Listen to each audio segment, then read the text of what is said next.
사랑과 은혜의 주님 감사합니다. 복된 날 허락하여 주셔서 또 우리 귀한 성도님들 함께 모여서 또 하나님의 은혜와 또 하나님의 사랑을 나누며 또 하나님의 풍성한 것들 우리가 누릴 수 있도록 인도하신 것 주님 감사합니다. 이 시간 성령 하나님께서 우리 마음 가운데에 하나님의 뜻을 알 수 있도록 도와주시고 또 우리가 우리 자신을 바로 알며 또 하나님을 바로 이해할 수 있도록 주님께서 지혜의 영과 계시의 영을 우리 가운데 충만히 부어주시길 원합니다. 이 시간이 복된 시간으로 주님께서 인도해 주시길 원하오며 감사드리며 예수님의 이름으로 기도드립니다. 아멘. 네, 귀한 시간에 함께 해주셔서 감사하고요. 날씨가 되게 덥더라고요, 오늘 특히. 그래서 이번 주말부터는 조금 떨어지긴 하는데 그래서 더운 와중에도 이렇게 참석해 주셔서 너무 감사드립니다. 오늘과 내일에 걸쳐서 제가 한여름밤의 신앙 특강은 올해 그냥 새로 오픈해 본 겁니다. 새로 오픈해서 제가 시작을 해봤고 내년부터는 이제 다른 강사분들을 좀 모셔가지고 할 예정인데 이것은 뭐냐면 저희 교회가 교육 프로그램이 이제 스프링하고 펄 세메스터에는 이제 정규 강좌들이 있어요. 보통 7, 8개 열리고 그 다음 여름에는 세미나나 아니면 특강 위주로 이렇게 진행을 하려고 합니다. 그래서 여름이 사실 거의 끝나는 말미이긴 한데 이게 바이블 아카데미 일정하고 좀 조정을 하다 보니까 시간이 이렇게 되었습니다. 그래서 신학 특강이 아니라요 신앙 특강이기 때문에 조금 더 보다 쉽고 이해하고 접근하기 쉽도록 제가 좀 말씀을 드리도록 하고요. 그렇게 이해를 해주시면 좋겠고 주제는 나는 누구인가 성경적 인간론입니다. 그러니까 이 주제를 선택하게 된 이유가 뭐냐면 사실 저희를 구성하고 저희를 만드는 거는 여러 가지 것들이 있잖아요. 우리 그동안 살아오시면서 여러 가지 경험들이 있으실 거고 또 가정의 상황들이 있으실 겁니다. 그 다음에 뭐 여러 날 둘러싼 주변 환경도 있을 거고 그 다음에 우리가 다녔던 학교의 또래 집단 문화들도 우리를 형성했고 또 우리가 다녔던 교회들도 우리를 형성하고 우리를 만들어서 현재 우리가 지금 이렇게 생각하고 이렇게 사고하고 이렇게 있는 것이죠. 그러니까 나를 형성하고 나를 규정해 왔던 여러 가지 요소들과 여러 가지 그 환경과 변수들이 사실 있습니다. 근데 중요한 게 뭐냐면 우리의 정체성, 그러니까 우리의 아이덴티티를 나를 어떻게 규정하고 이해할 것인가에 대한 문제라고 볼 수 있습니다. 이건 굉장히 중요한 문제입니다. 왜냐하면 나를 어떻게 이해하고 보느냐에 따라서 다른 사람들을 내가 어떻게 이해하고 보는지가 결정되고요. 그 다음에 나에 대한 모습과 나를 이해하는 방식에 따라서 내가 하나님을 이해하는 게 달라집니다. 그만큼 굉장히 중요하고 특별히 이 인간론에 대해서는 이제 우리 기독교 교리의 구원론, 그러니까 하나님의 구원에 대한 교리, 그다음 종말론, 하나님의 이 마지막 때에 일어날 일이나 아니면 예수 그리스도의 재림에 관한 그 닥트린, 그리고 교회론, 이 모든 것들을 다 뭐가 결정하냐면 인간론이 결정합니다. 그러니까 인간에 대한 이해가 교회를 결정하고 인간에 대한 이해가 구원을 결정하고 인간에 대한 이해가 종말에 대한 시각을 결정하게 되어져 있습니다. 그런 면에서 인간론은 사실 굉장히 중요하고요. 성경적 인간론을 정립하는 것은 또 우리 가운데 대단한 유익이 있다라고 생각이 되어져요. 그래서 제가 이제 생각해 볼 때 저는 이제 이민교회에 온 지는 이제 8년 됐어요. 근데 우리가 이제 디아스포라라고 볼 수 있죠. 디아스포라가 이제 씨 뿌린 자들, 흙 뿌린 자들 이런 뜻이거든요. 씨를 뿌릴 때 이렇게 흙 뿌렸다. 그래서 이제 디아스포라라 그러는데 저희가 조국 땅을 떠나와서 미국 땅에 이민자로 어찌되었건 살고 있지 않습니까? 그러다 보니까 우리 안에 사실 뭐가 있냐면 저도 8년밖에 안 됐지만 그 조국에 대한 그 내 나라에 대한 뭔가의 추억, 아픔, 그다음 상실, 그리움 늘 이런 게 있어요. 그런 게 이제 우리 가운데 어떤 하나의 상처로 남기도 하고 하나의 아픔과 그리움으로 남기도 합니다. 그리고 우리 이제 그러한 사람들이 이제 교회에 모여서 이민교회를 구성하는데 사실 건강한 그 신앙생활과 건강한 모습으로 우리가 교회를 잘 다니고 그 다음에 교회 가운데에서 우리가 신앙생활할 때 제일 중요한 요소가 뭐라고 생각하세요? 관계라고 저는 생각합니다. 관계. 예, 사실 관계 때문에 상처받고 관계 때문에 교회를 떠나고 관계 때문에 문제가 생기고 관계 때문에 여러 가지 어려움들이 교회들이 사실 만나는 것 같습니다. 진리 때문에 교회가 어려움을 겪지는 않습니다. 대부분 다 관계에서 비롯된 갈등이고 관계 때문에 교회가 깨지기도 하고 아픔을 겪기도 하죠. 그런 이유 중에 하나는 우리가 우리 자신을 바라보는 모습들이 적당히 어떤 면에서는 왜곡되어져 있기 때문에 그렇습니다. 그러니까 나에 대한 상처와 나에 대한 아픔들이 교회 내에서 그대로 드러나서 이러한 관계들을 우리가 어렵게 만들게 되고 그런 것들이 또 교회를 어렵게 만들게 되는 거죠.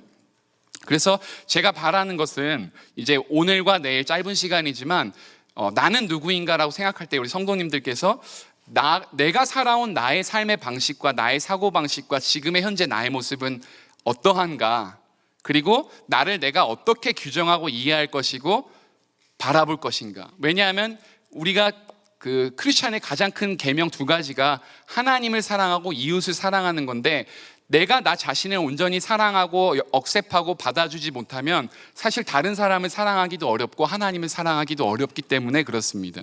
그래서 이거는 하나님의 그 위대한 The Great Commandment, 이거와 연결된 지점이기 때문에 나를 이해하는 지점이 사실 굉장히 중요하다라고 볼 수 있어요.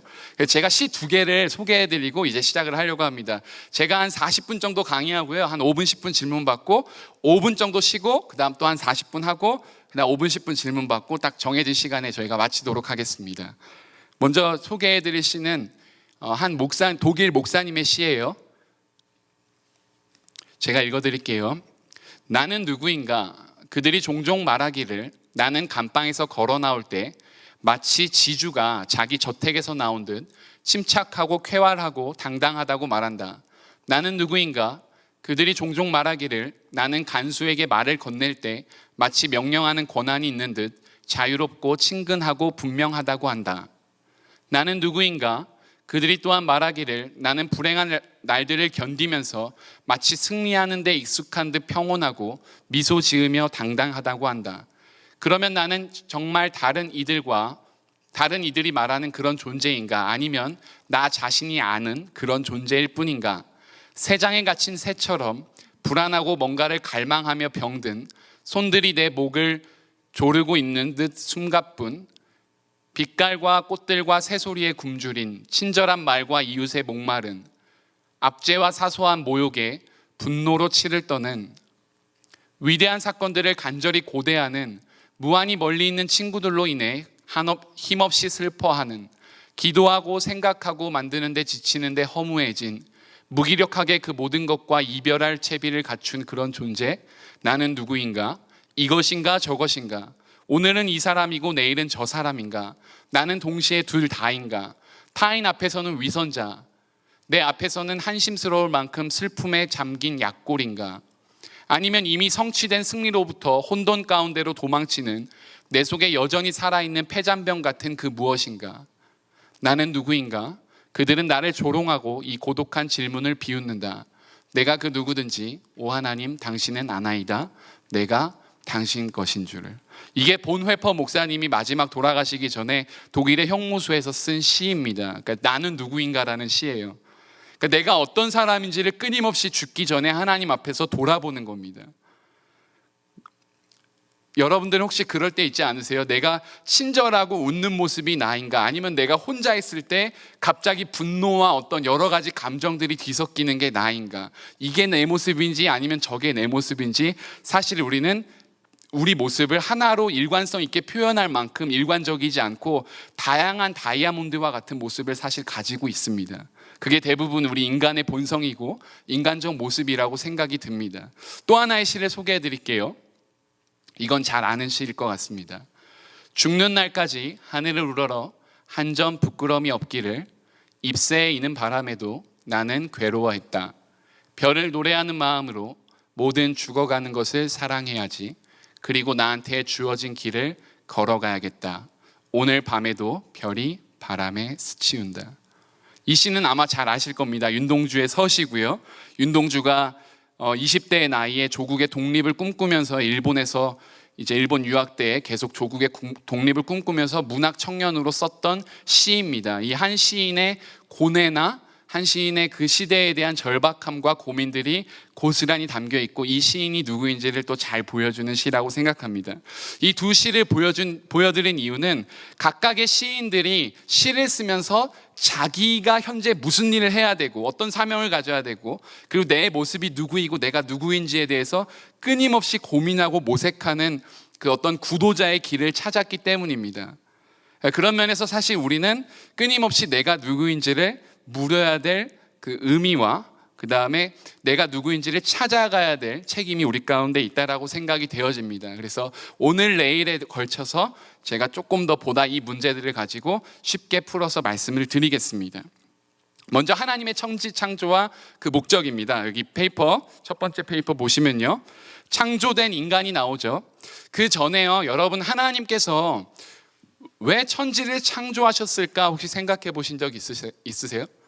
그러니까 천지를 굳이 창조할 이유가 없잖아요. 하나님이 부족한 게 있어서 세상을 만드신 게 아니잖아요. 그러니까 하나님은, 우리가 이야기할 때 하나님은 스스로 충만하시며 스스로 자족하시고 스스로 모든 무한과 영광을 가지시는 분이에요. 다른 어떤 것들로 인해서 하나님이 영광을 받으시지 않습니다. 우선 하나님 그 존재 자체로 하나님은 다른 어떤 것도 필요하지 않은 존재이십니다. 근데 하나님이 천지를 만드신 거예요. 여기서 이제 질문을 해보는 거죠. 천지를 왜 만드셨을까? 그러면 천지 창조 전에 하나님은 무엇을 하고 계셨는가? 이 질문을 다시 드려볼게요. 천지 창조 이전에 무엇을 하고 계셨을까? 우리 많은 신학자들이 이야기하기를 삼위일체 하나님, 그러니까 세 분이 동등하시되 위격이 다른 성령 하나님, 성부 하나님, 성자 하나님께서 영원 전에 기쁨과 교제와 충만과 사랑과 연합과 화평이 충만한 모습으로 그분들이 교제하고 함께 계셨다라고 이야기합니다. 창조 전에요. 그러니까 하나님 세 분이 너무나 충만한 교제와 충만한 연합과 충만한 사랑과 충만한 기쁨을 누리는데, 이거를 견딜 수가 없고 감출 수가 없고 온 세계와 열방에 알리고 싶어서 하나님께서 자신의 나라 천지를 창조하시는 겁니다. 그리고 그 중심에 누가 있냐면 우리 인간이 있는 거죠. 이 부분 조금 더 설명을 드릴게요. 인간은 어디에서 왔는가? 사실 우리 지금 미국 교육이든 한국 교육이든 대부분요, 지금 굉장히 안타까운 건데, 우리 교회 유스 아이들도 그렇고 아이들이 다 진화론을 거의 다 받아들입니다. 이거 아주 심각한 문제예요. 왜냐하면 아이들이 이 이볼루션을 다 받아들일 수밖에 없는 이유가, 모든 퍼블릭 스쿨과 그 다음에 모든 유니버시티나 컬리지는 다 진화론을 기반으로 한 아카데믹 어떤 일들이 이루어집니다. 그러니까 이거는 이미 그냥 기정사실이고, 그리고 창조론은 그냥 원 오브 더 어떤 그 예수 믿는 사람들이 주장하는 그냥 페이스, 이건 추루라기보다는 그냥 그 사람들이 주장하는 페이스라고 사람들이 이해하고 있습니다. 그러면 문제가 뭐냐면, 우리 인간들이 그냥 어떤 빅뱅이든 아니면 어떤 원숭이에서 진화됐든 우리가 랜덤리 계속 이볼브 빙이라고 하면, 우리가 계속 무작위로 계속 이렇게 발전하고 우리가 진화하는 그런 종이라고 하면, 사실은 거기에는 무슨 의미가 있냐면 우리의 삶에는 아무런 의미나 목적도 없다라는 것을 동시에 포함하고 있습니다. 그러니까 우리가 만든 디자인한 사람도 없고, 우리가 그냥 이 땅에 그냥 랜덤리하게 이 땅 가운데 태어난 사람이라면, 그러면 아무런 삶의 목적과 의미가 없다라는 거죠. 거기에 진화론의 큰 위험성이 있어요. 그래서 저희는 목적과 방향과 의미를 알고 있습니다. 왜냐하면 우리를 지으시고 만드신 분이 누군지를 우리가 알고 있기 때문이죠. 그래서 인간 창조를 하나님께서 하셨는데, 그 대표적인 게 창세기 1장에 나옵니다. 저희가 사실 잘 아는 말씀인데요, 26절부터 28절입니다. 여기 첫 번째 줄 보시면 하나님이 이르시되 우리의 형상을 따라. 그러니까 여기 보시면 아마 많이 들으셨을 건데, 우리라는 것은 이게 플러럴입니다. 그러니까 let us make our man입니다. 그러니까 let us라는 건 뭐냐면, us가 뭐죠? 삼위일체 하나님, 그러니까 성부와 성자와 성령 하나님께서 함께 연합해서 우리 인간을 만드셨다라는 거예요. 근데 인간을 만드실 때 어떤 본을 따서 만드셨냐면 자신들의 이미지를 따서 만드셨다라는 겁니다. 자기의 according to his own image, 자신들의 형상을 따라서 우리 인간을 만드신 거예요. 그래서 우리가 우리의 형상을 따라 우리의 모양대로 우리가 사람을 만들고, 하나님께서 주신 명령이 뭐냐면요, 명령 가기 이전에 하나님께서 자기를 닮은 사람을 만드신 이유가 뭘까요? 그러니까 하나님께서 창조 전에 성부, 성자, 성령 하나님께서 너무나 기쁨과 행복과 이런 충만한 것들, 교제와 사랑이 충만해서 이것을 온 세계에 나누고 싶으시다고 하셨잖아요. 근데 온 세계에 나누고 싶은데 그러려면 하나님을 닮은, 하나님과 똑같은 자기의 백성을 만드셔서 이 땅 가운데 보내주시는 거예요. 그래서 그들로 하여금 그들을 볼 때 하나님이 너무너무 심히 좋으시고 기쁘신 거예요. 그래서 우리 인간들에게 주신 목적이 뭐냐면 두 가지인데요. 두 번째 줄에 보시면 모든 것을 다스리게 하자입니다. 다스리게 하자. 그러니까 하나님께서 우리 가운데 하나님의 형상으로 우리를 만드셨는데 우리한테 뭘 주신 거냐면 우리한테 킹십을 주신 거예요. 왕권을 주신 거예요. 그다음 우리를 대리자, 하나님을 대신할 이 땅을 통치할 대리자로 우리를 부르셨고요.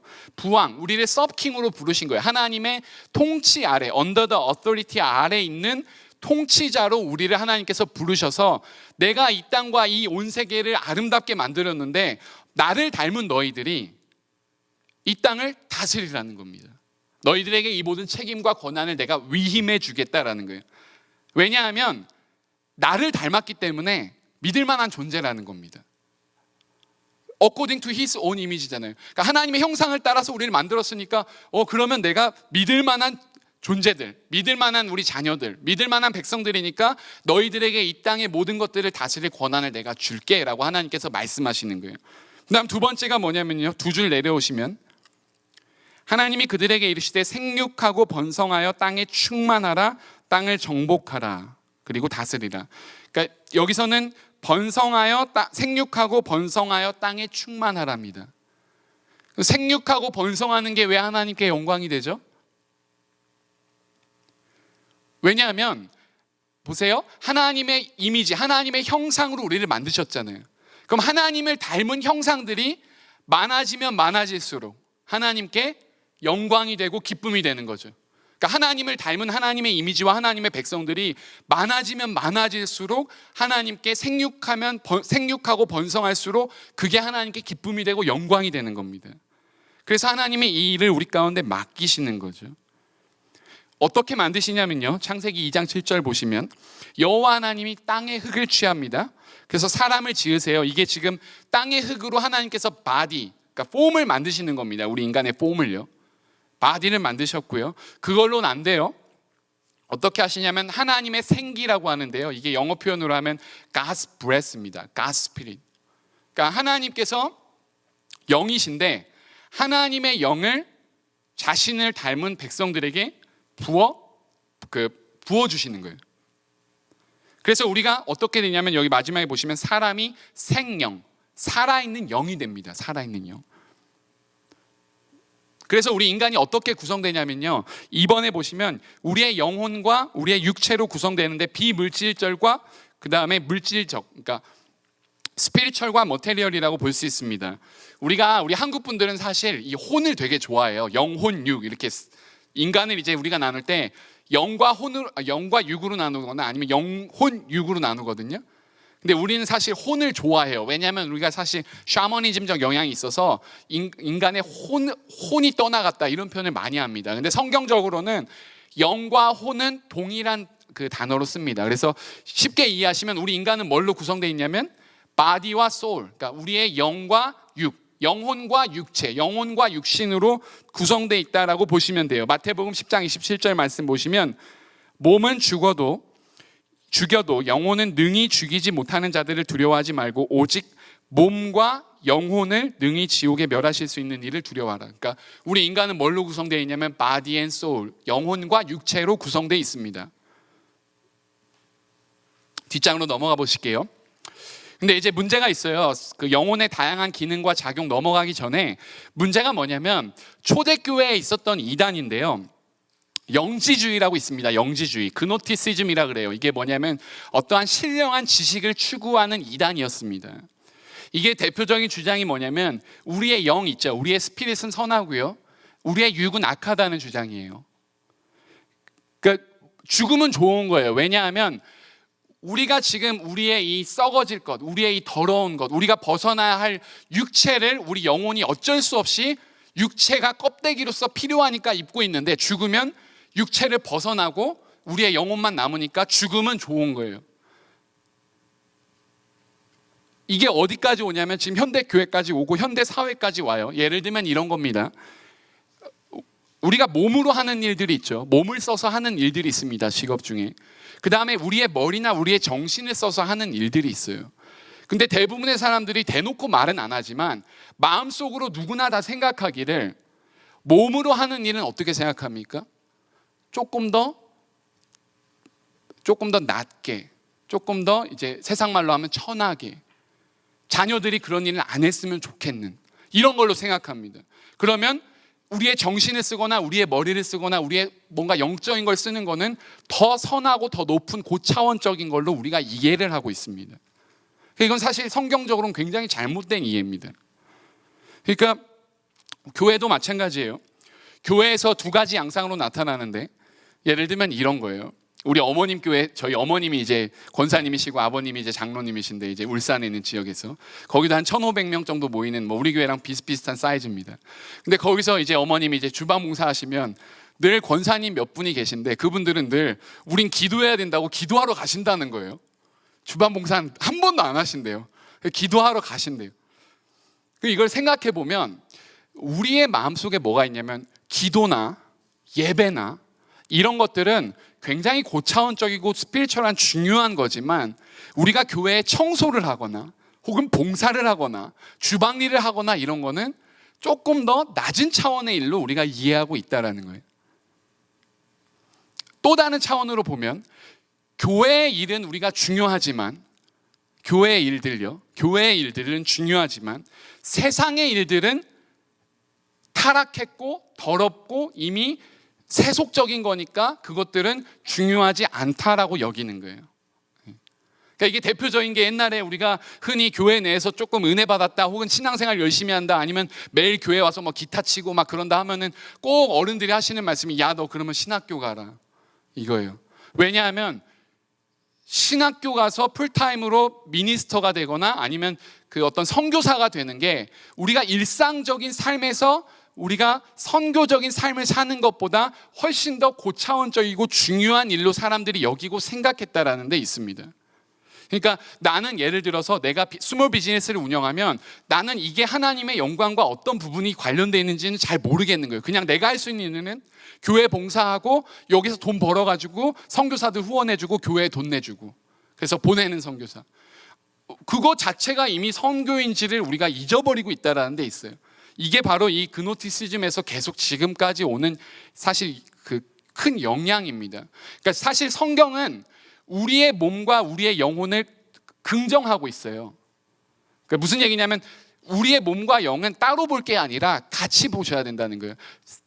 태초에 우리의 몸과 영은 선했고 아름다웠고 하나님께 기쁨이 됐죠. 근데 타락 이후에 우리의 몸과 영혼 둘 다 타락했다라는 거예요. 그래서 이거를 같이 통합적으로 같이 봐야지, 우리의 영만 타락했고 혹은 우리의 몸만 타락했고 우리의 영은 타락하지 않았다라고 이해한다든지, 그러면은 잘못된 이해가 생긴다라는 겁니다.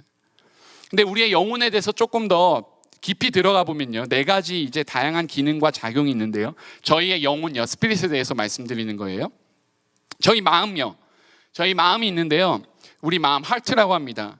지성의 중심자리 이자 악한 생각과 행동의 원천이고요, 감정의 중심이자 의지의 중심자리라고 볼 수 있습니다. 그래서 성경에서 끊임없이 잠언해 보시면, 무릇 지킬 만한 것보다 내 마음을 지키라, 이는 생명의 근원이 이에서 남이니라. 그러니까 우리의 마음에서 모든 근원들이 다 흘러나오는 것으로 성경이 증언하고 있고, 이 부분에 대해서는 나중에 다시 말씀드리겠습니다. 그 다음 정신이 있습니다. 정신, 지적인 측면이에요. 그러니까 우리의 지식이나 우리의 지혜나 사고나 생각이나 추론과 관련된 것이고요. 그 다음 우리의 양심이 있습니다. 이건 도덕적 측면으로 이해하시면 좋겠고, 또 우리의 의지가 있죠. 우리가 무언가를 선택하고 결정하고 실행하는 능력이라고 보시면 되겠습니다. 여러분, 그런데 이제 우리 인간이 문제가, 우리가 타락했잖아요. 우리가 아담이 범죄한 이후로 우리가 타락했어요.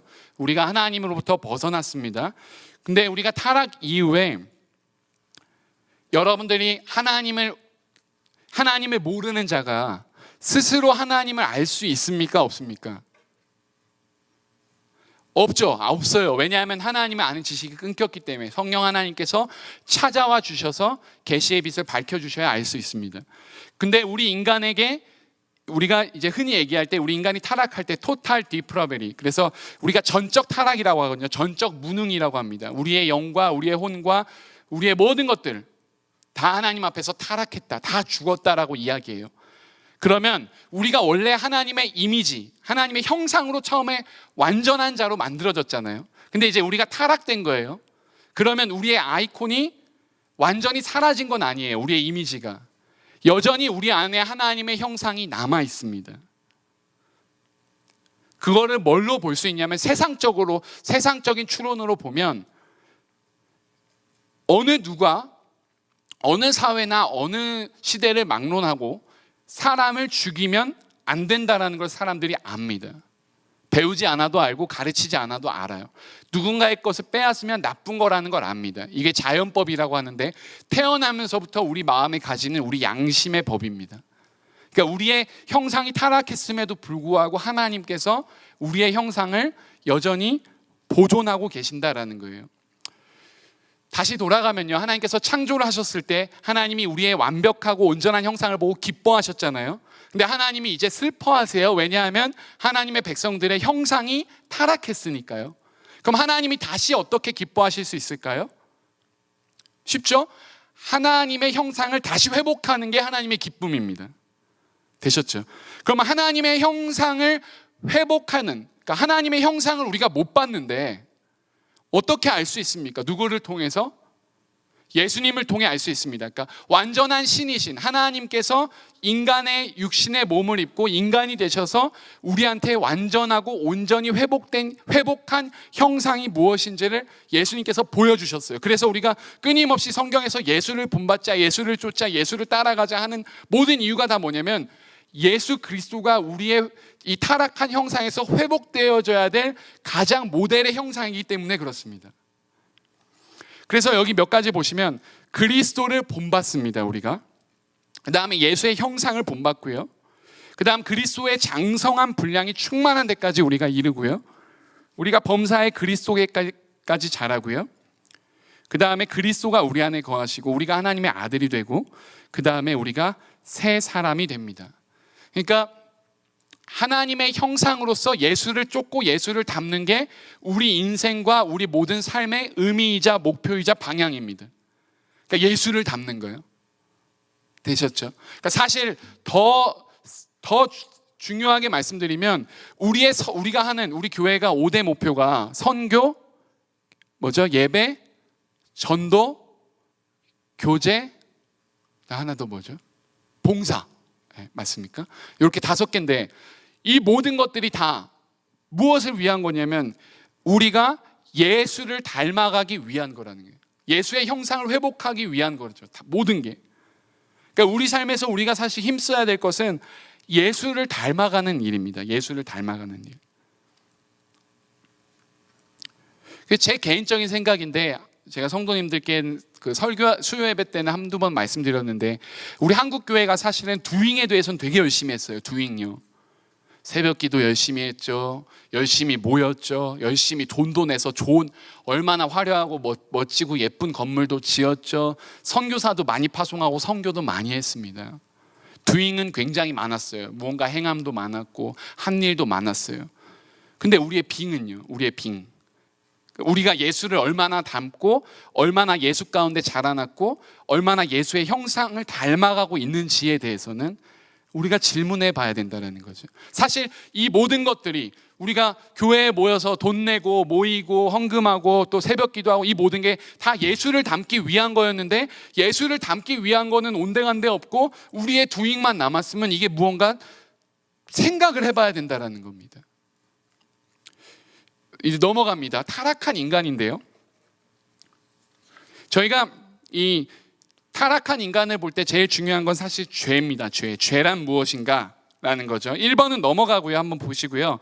성경이 말하는 죄의 본질요, 그거는 쉽습니다. 하나님을 반대하는 거고 하나님의 법을 어기는 거예요.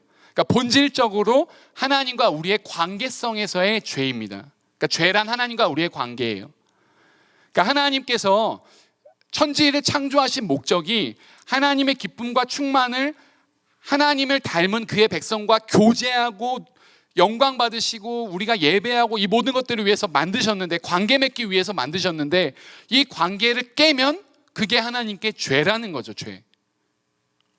그러니까 본질적으로 이게 죄입니다. 그럼 죄의 기원요, 죄가 어디서 시작되었는가?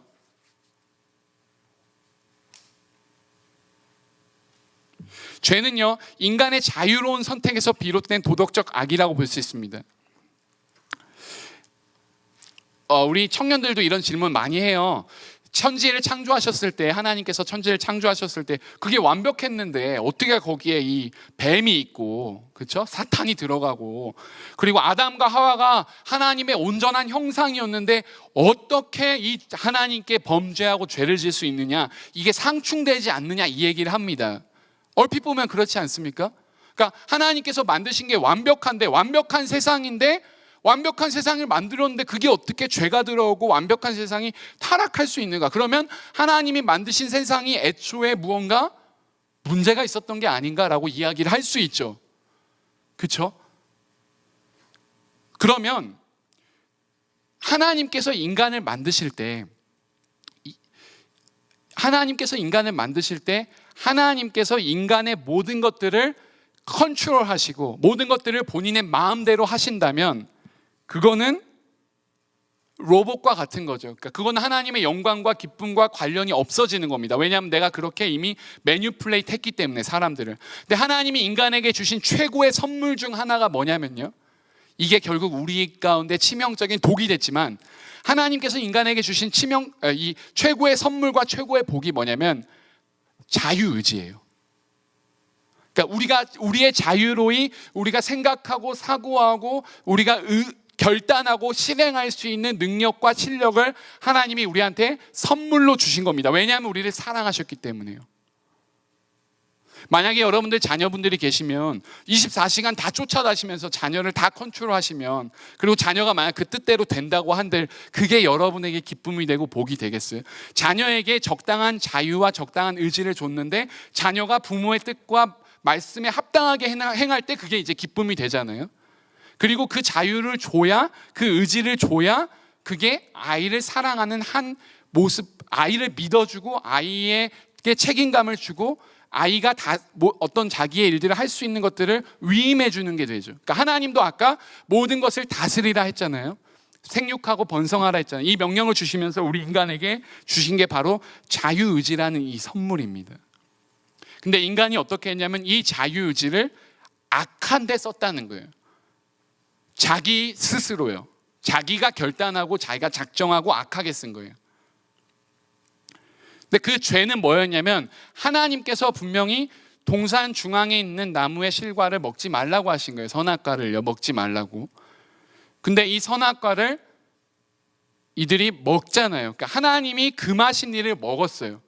이건 뭐냐면, 하나님께서 이 세상의 통치자이시고 이 세상의 모든 권한을 가지시고 계시고, 우린 하나님의 그 권위 아래서 순종하는 것이 우리의 책임이고 의무인데, 인간이 뭐가 됐냐면 인간이 하나님처럼 됐다는 거예요. 다시 말씀드리면 하나님처럼 됐다는 거는, 하나님이 선악과를 만드실 때 하나님이 옳고 그름에 대해서 말씀해 주시지 않으셨어요. 가만 보면 그냥 먹지 말라고 하셨어요. 먹지 마.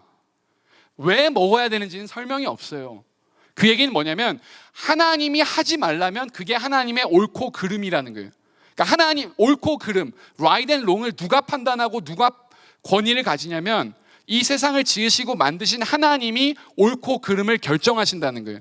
그러면 인간은 그 하나님의 뜻에 따라서 살면 옳고 그르게 살게 되어 있는데, 아담과 하와가 뭘 위반한 거냐면, 자기 스스로가, 자기네들이 옳고 그름을 결정하는 주체가 된 거예요. 이제 그러니까 하나님 없이 내가 옳고 그름을 내가 결정하는 겁니다. 이제 그게 죄였어요. 태초에 시작된 죄.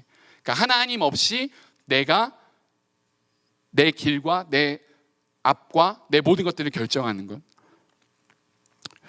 그래서 이 죄가 이제 인류 가운데 전달되는데요, 우리가 원죄와 자범죄라고 합니다. 원죄는 흔히 얘기해서 오리지널 신이고요, 우리가 태어날 때부터 아담으로부터 우리가 물려받는 이런 성품적, 어떤 기질적 타고난 어떤 죄악된 본성을 말하고요.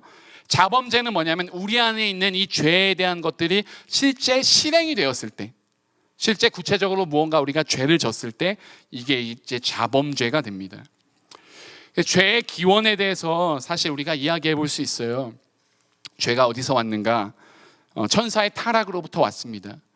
이제 신학자들이 동의하는 것은 천사들은 창조 때에 지어진 게 확실한데, 그럼 천사의 타락도 언제 있었는가에 대해서는 대부분 창조 때에 있었던 일로 합의를 보고 있습니다. 이 천사에 대해서, 타락한 천사들에 대해서 성경이 분명히 이야기하고 있어요. 베드로 후서랑 유다서 말씀이거든요. 하나님이 범죄한 천사들을 용서하지 아니하시고 지옥에 던져 어두운 구덩이에 두어 심판 때까지 지키게 하셨으며, 그 다음 또 자기 지위를 지키지 아니하고 자기 처소를 떠난 천사들을 큰 날의 심판까지 영원한 결박으로 흑암에 가두셨으며. 이게 천사가 타락한 부분에 대한 성경이 이렇게 나오고요. 사탄에 대한 부분은 이게 이제 귀신들의 우두머리, 이제 졸개들의 우두머리 사탄인데요. 바알세불, 악한 자, 시험하는 자, 귀신의 왕, 이 세상 임금, 이런 식으로 표현이 되어 있습니다. 사탄은요, 예수님의 초림 때, 그러니까 예수님이 이 땅에 오실 때 결정적으로 패배합니다. 왜냐하면 하나님께서 타락한 이 땅에 그리스도가 승리를 가져오시면서 사탄이 결정적으로 패배하고요. 그 다음 재림 때 최후의 심판을 받아서 영원한 불못에, 이제 영원한 지옥에 떨어질 것으로 성경이 증언하고 있습니다. 그래서 여기 아래 요한계시록 말씀 보시면 되고요. 다시 에덴 동산으로 가시면요, 5번에 보시면 사탄이 뱀을 도구로 사용하여서 인간을 유혹합니다. 그래서 여기 요한계시록 말씀에 보면 큰 용이 내쫓기니 옛 뱀, 곧 마귀라고도 하며 사탄이라고도 하며 온 천하를 꿰는 자라. 그가 땅으로 내쫓기니 그의 사자들도 그와 함께 내쫓기니라. 그러니까 뱀 안에 사탄이 들어가서 인간을 타락하게 하는 거죠. 그러니까 사탄이 제일 좋아하는 게 뭐죠? 하나님과 인간의 관계를 깨는 겁니다. 그래서 아담과 하와와 하나님이 누리고 있던 이 충만한 관계와 기쁨을 뱀으로 위장해서 유혹해서 하나님과 우리 인간의 관계를 완전히 절단 놔버리게 하는 거죠. 이게 사단이 가장 기뻐하는 일이고 사단의 미션이라고 볼 수 있습니다. 오늘날 이제 죄가 관영한데, 죄가 많은데요, 저희가 이 죄가 많음에도 불구하고 하나님께서 주신 은혜가 있어요. 그게 뭐라 그러냐면 이제 일반 은혜라고 볼 수 있습니다. 죄의 억제인데요, 일반 은혜예요. 이거를 이제 제너럴 그레이스 혹은 커먼 그레이스라고 해요. 뭐냐면 믿는 자나 믿지 않는 자 모두에게 하나님께서 동일하게 주시는 은혜입니다. 그러니까 햇빛이나 비가 믿지 않는 자, 믿는 자 모두에게 하나님께서 공급해 주세요. 이해가 되셨죠? 그러니까 이 뒤에 특별한 은총은 뭐냐면 구원, 계시에 대한 지식을 받은 자들이에요. 그러니까 우리 믿는 자들이 하나님께 특별한 은혜와 은총을 얻은 거고요. 구원에 대한 지식을 얻은 거고, 일반 은총은 여전히 타락했지만 하나님의 형상이 남아있는 이 땅에 있는 모든 백성들에게 임하는 하나님의 은혜예요. 왜냐하면 이거는 하나님께서 마지막 때에 하나님께서 믿지 않는 자들로 하여금 돌이키게 하시게끔, 혹은 이 죄를 억제하시기 위해서 이 일반 은총이 있습니다. 4장으로 넘어가 보시면요, 일반 은총의 기능이 있는데요, 첫 번째가 죄에 대한 심판의 연기가 있고요. 이 부분은 넘어갑니다. 개인 및 사회 속에서 죄가 억제돼요. 그러니까 우리 안에 있는 예수 믿지 않는 사람도요, 우리가 사실 기독교인들이 조심해야 될 게 뭐냐면 예수 안 믿는 사람들을 너무 이렇게 막 악한 사람으로 보거나 나쁜 사람으로 보는 거예요. 근데 세상에는 예수 안 믿어도요, 법 없어도요, 성실하고 정직하고 정말로 좋고 착한 분들 많이 있습니다. 그거는 우리 하나님의 형상이 그들 가운데 아직 남아있다는 증거예요. 그래서 죄를 하나님께서 그들에게 계속 이 일반적인 은혜를 주심으로 말미암아서 죄가 억제되게 됩니다. 그리고 이 일반 은총을 통하여서 이 땅에서 일어나고 있는 진선미, 그러니까 학문과 도덕과 예술과 어떤 아름다움들이 보존되고 그 다음에 발전됩니다. 이 문명과 문화들이 계속 보존되고 발전돼요. 하나님께서 이 일을 하시는 거예요. 우리 인간들의 지혜와 지식을 사용해서요. 그리고 시민적 의를 행하며 현세에서 자연적 복을 누립니다. 이거는 누구나가 다 누릴 수 있는 복이에요. 예수 믿든 안 믿든요. 그래서 여기서 중요한 것은 예수를 믿든 안 믿든 하나님의 은혜는 누구에게나 일반적인 은혜는 차별 없이 임한다라는 겁니다. 그리고 구원받은 인간까지만 하고 질문 받고 잠깐 쉬도록 하겠습니다. 구원받은 인간인데요, 우리가 지금 창조된 인간, 그 다음에 타락한 인간, 그리고 이제 구원받은 인간이에요. 지금 현재 저희의 모습입니다. 그러니까 우리가 구속 언약이라고 하거든요. 구원 언약, 커버넌트라고 하는데요, 리뎀션 커버넌트라고 하고 뭐 리뎀티브 커버넌트라고 합니다. 성부, 성자, 성령 하나님께서 우리 인간의 구원을 위해서 우리 인간과 맺으신 언약이에요.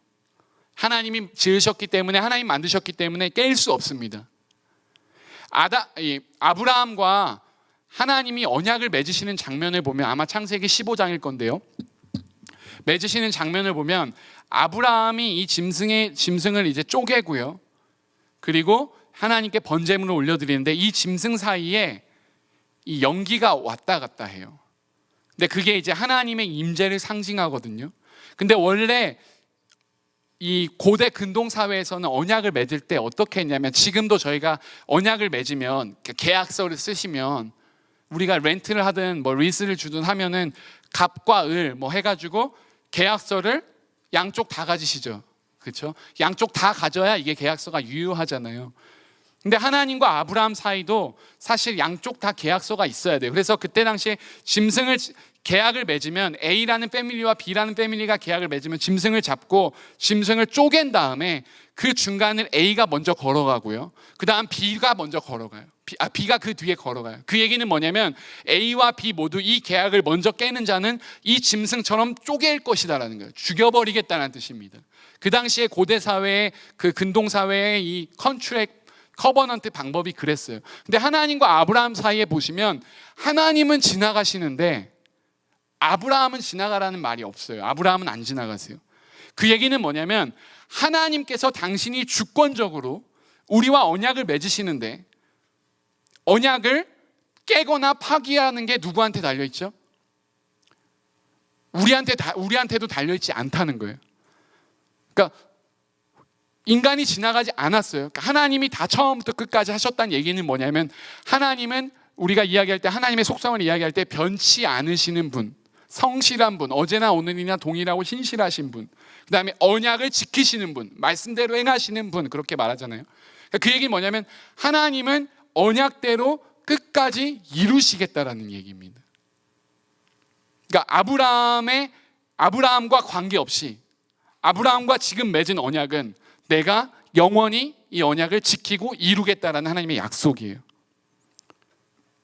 그래서 이게 구속 언약이 우리 가운데 영원히 유효한 이유가 사실 여기에 있습니다. 그래서 성부, 우리가 조금 구체적으로 세 분의 역할을 우리가 조금 생각해 보면, 성부 하나님은 구원에 대해서 계획하시고요, 물론 실행도 하시죠. 그다음 실제적으로 성자 하나님이 성부 하나님의 구원 계획에 순종해서 성취를 이루시고요, 그 다음에 성자 하나님께서 이제 예수님께서 승천하신 이후로 우리 가운데에 성령 하나님께서 오셔서 이 구원을 우리 가운데에 적용하시고 일하십니다. 물론 세 분이 늘 함께 하시지만 조금 다른 방식으로 이해해 보자면 그렇다라는 이야기입니다. 그래서 이 말씀을 몇 개 볼 건데요. 에베소서 1장 4절 5절 보시면요, 곧 창세 전에, 그러니까 창세 전입니다. 태초 전에 그리스도 안에서 우리를 택하사, 하나님께서 예수 그리스도 안에서 우리를 택하사 우리로 사랑 안에서 그 앞에 거룩하고 흠이 없게 하시려고. 그러니까 거룩과 흠이 없다라는 것은 예수님의 가장 큰 특징이고 하나님의 특징입니다. 내가 거룩하니 너희도 거룩하라. 그리고 그 기쁘신 뜻대로 우리를 예정하사 예수 그리스도로 말미암아, 예수님이 이 땅에 오셔서 성육신 사건을 통해서 우리로 하여금 하나님의 아들들이 다시금 되게 하셨으니, 이게 구원 계획입니다. 그 다음 에베소서 3장 11절 보시면 영원부터 우리 주 그리스도 예수 안에서 예정하신 뜻대로 하신 것이라. 그 다음 데살로니가 후서 여기 밑줄 친 부분 보시면요, 처음부터 너희를 택하사. 그다음 디모데후서 보시면 오직 자기의 뜻과 영원 전부터 그리스도 예수 안에서 우리에게 주신 은혜대로 하심이라. 이게 다 무슨 얘기냐면 하나님께서 우리를 택하시고 부르신 것을 이미 작정하셨고 이미 계획하셨고, 그리고 그 일은 오차 없이 실패 없이 이루어지고 있다라는 이야기입니다. 우리 모든 구원받은 인간들 가운데요. 그래서 다음 장으로 넘어가 보시면요, 삼위 하나님의 협동 사역이 나옵니다. 이 부분은 에베소서 1장에 주요하게 나오는데요, 성부의 사역이 나오고 성자의 사역이 나오고 성령의 사역이 나와요, 구체적으로. 그래서 이 부분은 나중에 참고하시면 좋겠고요. 우리가 하나님 앞에서 가장 중요한 이 구절이 뭐냐면 사도행전 17장 28절 말씀인데요, 우리가 그를 힘입어 살며 기둥하며 존재하느니라. 그러니까 우리의 존재, 이 땅에서 우리의 존재, 인간된 존재 자체가 누구에게 기대어 있냐면 모든 것들이 예수님 안에서 힘입어서 하나님 안에 거하고 그리고 기동하며 그리고 우리가 존재하고 있다라는 거죠. 그러니까 하나님으로부터 시작돼서 하나님으로부터 끝날 것이고, 그 아래 보시면 이처럼 생성입니다. 죄송합니다. 생성과 존재와 소멸, 그러니까 우리가 태어나는 것과 이 땅에 살아가는 것과 우리의 끝에 있어서 모든 피조물은 전적으로 창조주의 뜻에 의존한다는 거예요. 왜냐하면 이 세상의 주권과 이 세상을 다스릴 권한이 누구에게 있냐면 만드신 분에게 있잖아요. 그분이 우리 하나님이세요.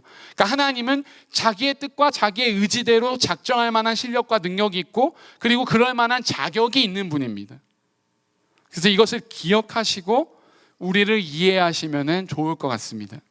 여기까지는 이제 조금 우리가 이제 말하자면 우리에 대한 이해를 성경적으로 프레임워크, 그러니까 어떤 그 전체적인 틀과 그 다음에 배경, 성경적 배경을 좀 세우는 걸로 이해해 주시면 좋을 것 같고요.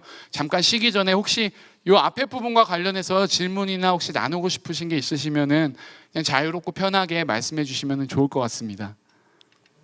예. 네, 그건 예정론에 있어서 사실 중요한 질문입니다. 그러니까 우리가 예정론을 이야기할 때 선택과 유기에 대해서 이야기하거든요. 하나님께서 어떤 자들은 선택하시고 어떤 자들은 버리신다. 그렇죠? 로마서에 보시면 내가 에서와 야곱이 태어나기 전부터 에서는 미워하고 야곱은 사랑하기로 하였다. 이거 말이 안 되잖아요. 왜냐하면 태어나서 무언가 행동을 한 게 아닌데 이미 태어나기 전에 그렇게 작정하셨다는 게 사실은 말이 안 되죠. 근데 또 다른 말씀을 보시면 토기장이가 그의 뜻대로 할 수 없겠느냐, 토기장 만든 자에게 고난이 있다. 그 얘기 뭐냐면 하나님의 작정하심과 계획과 뜻에 모든 결정과 선택이 있다라는 이야기고, 그리고 모든 자들에게 하나님의 은혜와 은총이 열려 있지만 성경이 증언하는 것은 뭐냐면 사람들이 결국 자기의 악함과 그 다음에 자기의 잘못된, 아까 말씀드린 자기의 그 처음 죄를 범할 때처럼 자기의 악함과 자기의 그 뜻에서 하나님으로부터 돌아서지 않는 그 완고한 마음 때문에 구원을 얻지 못합니다. 그러니까 성경에서 말하는 건 책임은, 구원을 얻지 못하는 책임은 우리 인간의 악함에 있다라고 말하고 증언하고 있죠. 그러면 택함을 받은 자는 그렇다고 잘 살아서 받은 게 아니라 하나님의 은혜와 하나님의 섭리와 작정과 예정하심 가운데 우리가 택함을 받았다라고 이야기합니다. 그래서 이거는 제가 이렇게 막 5분 10분 내에 설명드릴 만한 주제는 아니고 작년에 제가 이 부분에 대해서 길게 했었어요. 바이블 아카데미 때 사실. 그래서 예정과 구원에 대해서는 사실 굉장히 길게 했는데 저희 장로교가 조금 다른 교파와는 좀 다른 차이는 있다는 걸 이해해 주시면 좋겠습니다. 뭐냐면 우리 장로교는 하나님의 작정하심과 하나님의 예정하심과 하나님의 주권에 대해서 굉장히 강조하는 교파입니다. 그러니까 하나님의 일하심에 대해서요. 그러니까 하나님께서 그의 뜻으로 우리를 부르셨고 우리를 택하셨고 우리를 예수님 닮게 성화의 길을 걷게 하시고 우리를 결국 영화롭게 하실 것이다. 여기서 하나님의 작정과 하나님의 그 주권이 훨씬 강조됩니다. 좀 우리랑 다른 이해를 하는 교파도 있어요. 그건 뭐냐면 하나님의 작정과 일하심과 예정도 중요하나 우리 인간의 반응이 중요하다는 겁니다. 우리 인간이 예수를 믿기로 결단하는 게 중요하고 예수를 우리가 죄에서 우리가 스스로 돌이키는 게 중요하고 우리가 하나님을 붙잡고 택하는 게 중요하다라고 이야기합니다. 그래서 유기도 하나님이 유기하시는 게 아니라 우리 인간이 예수를 믿었다가도 배교할 수 있고 구원받지 못할 수도 있다라고 이야기를 할 수 있습니다. 다른 교파는요. 저희는 그렇게 얘기하지 않습니다.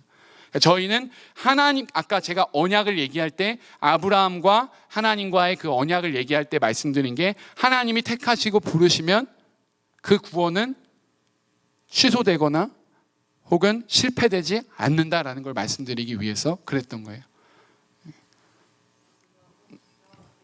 네, 우선은 우리가 예정을 얘기할 때는 사실은 뭐 조심스럽기도 하고 어렵습니다만 우리 장로교 교리는 사실은 굉장히 명확하고 확실해요. 그러니까 하나님께서 그 예정이라는 교리는 왜 주신 건지 배경을 이해하는 게 조금 중요한데 왜 주신 거냐면 우리 인간들의 마음에 평안과 기쁨과 만족을 주시기 위해서 주신 겁니다. 1차적으로는. 그게 목적이에요.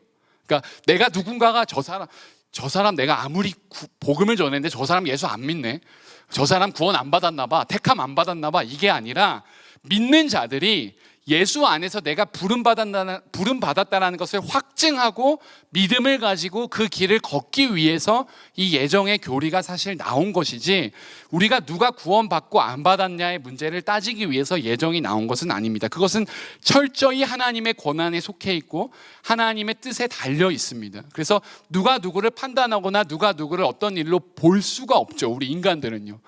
그러니까 우리 인간들이 할 수 있는 일은 뭐냐면 예수를 그 사람이 믿든 안 믿든 죽을 때까지 죽는 순간까지도 가서 복음을 전하는 게 우선 우리의 사명이고 그리고 우리는 하나님께서 어느 하나도 포기하지 않는다라는 그 아버지의 마음을 가지는 게 중요하고 예정론은 뭐냐면 하나님 입장에서 하나님이 선택할 자와 유기할 자를 미리 정하시고 미리 아신다라는 거죠. 그러나 그 인간들도 결국에는 자기의 악함 때문에 선택하는 것이지 하나님이 불의하시거나 혹은 하나님이 부당하셔서 누구는 사랑하고 누구는 사랑하지 않기로 하신 게 아니라는 겁니다.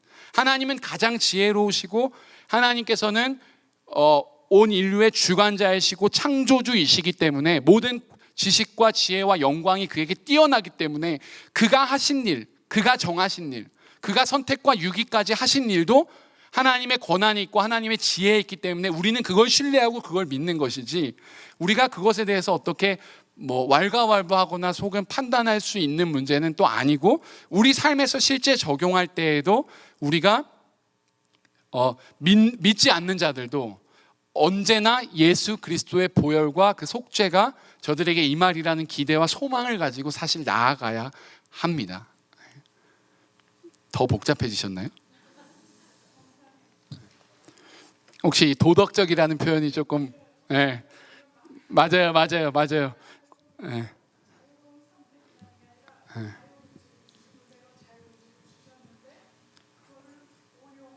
맞습니다.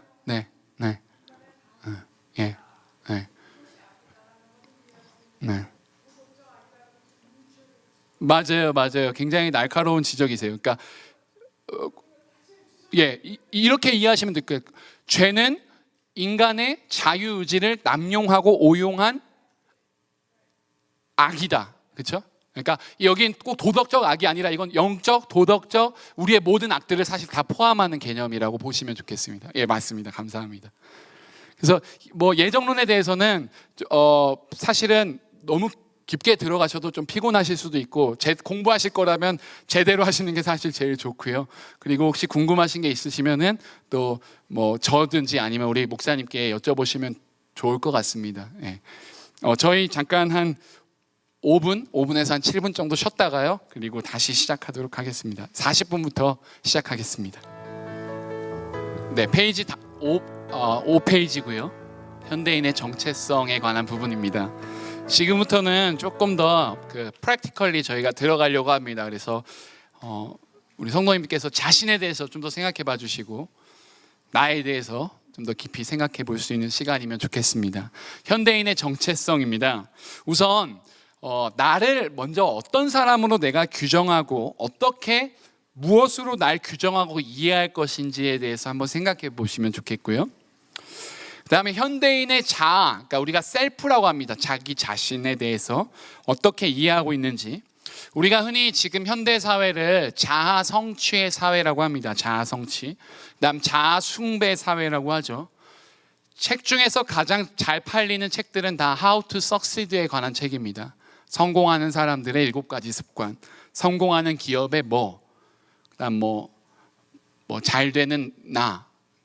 한국에서도 한때 조엘 오스틴 책이 이제 긍정의 힘, 잘 되는 나.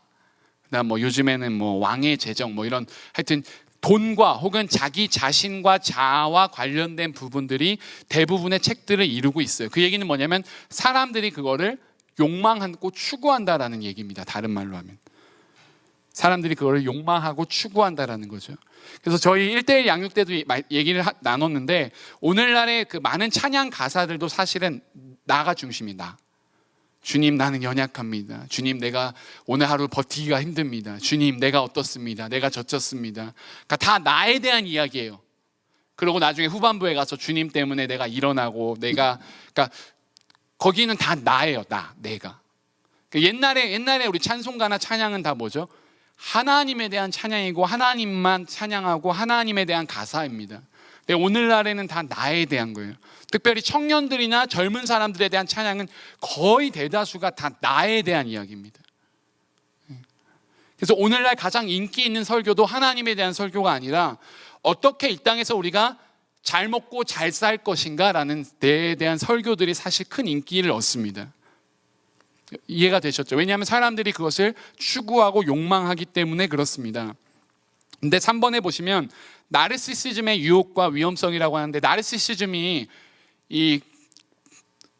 뭔지 아시죠? 이제 이 연못에 갔다가 자기 얼굴을 보고, 연못에 비친 자기 얼굴을 보고 너무 예쁘고 너무 사랑스럽고 너무 좋아가지고 그거 계속 보다가 연못에 빠져갖고 죽었다는 거예요. 이게 나르시시즘입니다. 그러니까 자기에 대해서 지나친 숭배와 자기를 지나치게 사랑하는 거죠. 근데 성경에는 자기를 사랑하라는 말이 한 번도 나오진 않습니다. 오히려 말세에 자기를 사랑하고, 그렇죠? 그러니까 성경에는 뭘 사랑하라고 되어 있죠? 하나님과 이웃을 사랑하라, 거기까지만 나와 있습니다. 그래서 자기 사랑, 여기 읽어볼게요. 자기 사랑의 큰 위험성은 그것이 자아에 대한 숭배라는 점이다. 그것은 자아를 우상으로 하는 우상 숭배이며 심령이 가난한 데서 오는 정당한 복된 상태와 정반대이다. 그것은 하나님에 대한 교만과 이기심으로 이루어진다. 그러니까 오늘날 세상이 강조하는 대부분의 메시지는 뭐냐면, 너는 잘할 수 있고, 너는 성공할 수 있고, 너는 잘 될 수 있고, 너는 얼마든지 남들과 다른 삶을 살 수 있고, 너는 이런 존재고, 너는 이런 존재고, 다 이런 얘기뿐입니다. 그러면 우리가 한번 생각해 볼 필요가 있죠. 그게 성경적으로, 복음적으로 좀 정당한 것인지를 이제 좀 생각을 해보면서 나아가는 겁니다. 세상적인 나에 대한 메시지가 과연 옳은 것인지요. 그 전에요, 4번에 보시면 한국 사람의 나를 규정하는 방법과 표현이 있어요. 여러분들 만약에 제가 30초를 드리면 어떻게 소개하시겠습니까? 우리가 만약 교회가 아니라 그냥 처음 만난 사람한테 30초 드리면 어떻게 소개하시겠어요? 처음 만난 분들한테, 생전 처음 만난 사람한테. 한국 사람은 대부분 어떻게 소개할까요? 자기의 직업, 자기의 나이를 밝힙니다. 그러니까 이게 아마 유교적 영향 때문인 것 같아요. 장유유서든지 이런 유교적 영향 때문에 자기 직업과 자기 나이를 밝혀요. 이게 우리 문화입니다, 문화. 그러니까 이게 나이를 왜 먼저 한국 사람들이 말하냐면, 우리나라는 존댓말 있잖아요. 그래서 상대방과 내가 서로 어떤 위치에 있는지를 알아야만 그 다음 대화가 시작될 수 있습니다. 그러니까 저 사람이 나보다 위인지 아래인지를 알아야 그 다음에 대화가 스몰톡이 시작될 수가 있기 때문에 우리 한국 사람들은 늘 나이를 물어봐요. 이제 미국 사람들은 안 그렇죠. 미국 사람들은 주로 관계 중심적입니다. 그래서 소개하려고 그러면 대부분 패밀리부터 먼저 나옵니다. 그렇죠? 패밀리부터 나오고 굉장히 구체적으로 나와요. 패밀리에 대한 소개가. 그러니까 좀 이게 한국 사람과 미국 사람이 달라요. 근데 여기서 중요한 거는 뭐냐면, 내가 나를 제대로 아는가에 대한 질문이고요. 그 다음에 또 하나는 다른 사람이 규정하는 내가 나인가, 혹은 내가 규정하는 게 나인가예요. 제가 이제 결혼한 지 이제 8년 9년 된 저희 와이프는 저보고 고집이 되게 세대요.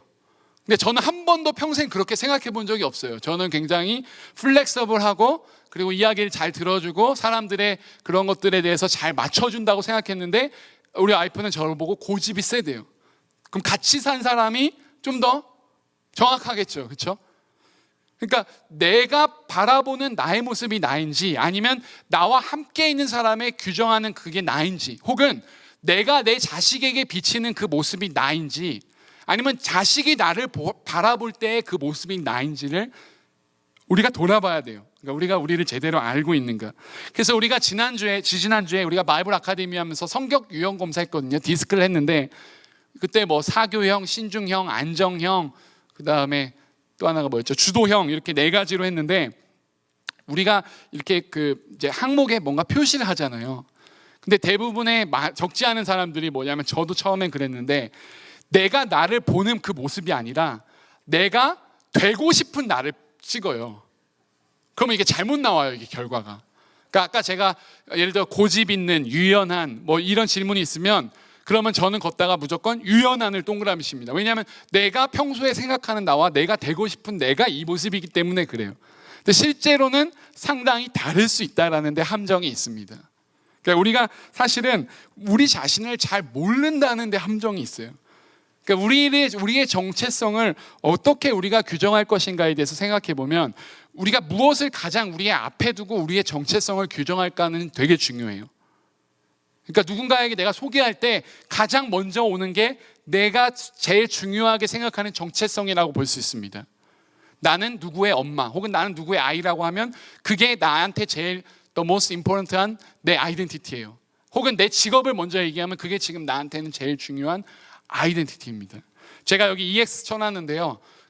제가 뭐 따로 질문을 드리진 않겠지만 한번 1분을 드려볼 테니까 우리 성도님들께서 나를 한번 규정해 보십시오. 나는 누구인지 한번 한 문장으로 이렇게 써보시겠어요? 좀 어려우실 수도 있는데 나는 누구인가? 나를 규정하는 모습으로 아이덴티티를 한번.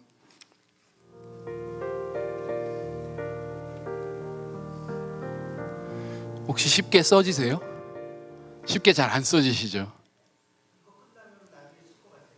끝나면 예, 알겠습니다. 감사합니다. 그러면 제가 잘 해야겠네요. 제 개인적으로 마음이 아픈 게 우리 사실 한국 사회나 한국 그 상황들이 사실 쉽지 않았잖아요. 그러니까 어려웠잖아요. 그러니까 저는 이제 젊은 사람이지만 사실 저희 아버지는 이제 저희 어머니가 23살 때 결혼하셨고 24세 저를 낳으셨어요. 그리고 저희가 이제 서울에 살다가 이제 제가 1살 때 대전으로 갔어요. 아무도 없는데 개척하시러. 그리고 아버지가 저가 1살 때 돌이 되기 전에 제가 이제 9월생인데 그 다음에 5월에 개척을 하셨어요.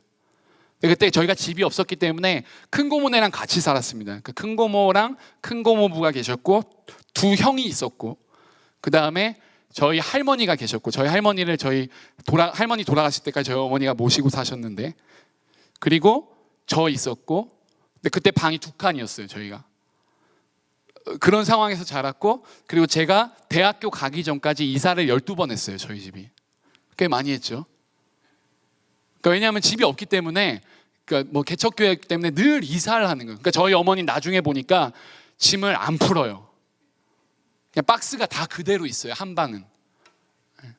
왜 이 말씀을 드리냐면 이 뭐냐면 너무 힘들고 너무 어렵게 너무 고생스럽게 살다 보면 자기가 누구인지를 잊게 돼요. 그래서 제가 이제 어머니랑 이야기하거나 할 때 엄마는 엄마가 좋아하는 게 뭐야? 좋아하는 게 없으세요? 좋아하는 음식이 뭐야? 혹은 좋아하는 일이 뭐예요? 좋아하는 게 뭐예요? 그게 없어요. 선호가 없어요. 왜냐하면 한 번도 그걸 누릴 만한 적이나 그런 일들이 없었기 때문에 그래요.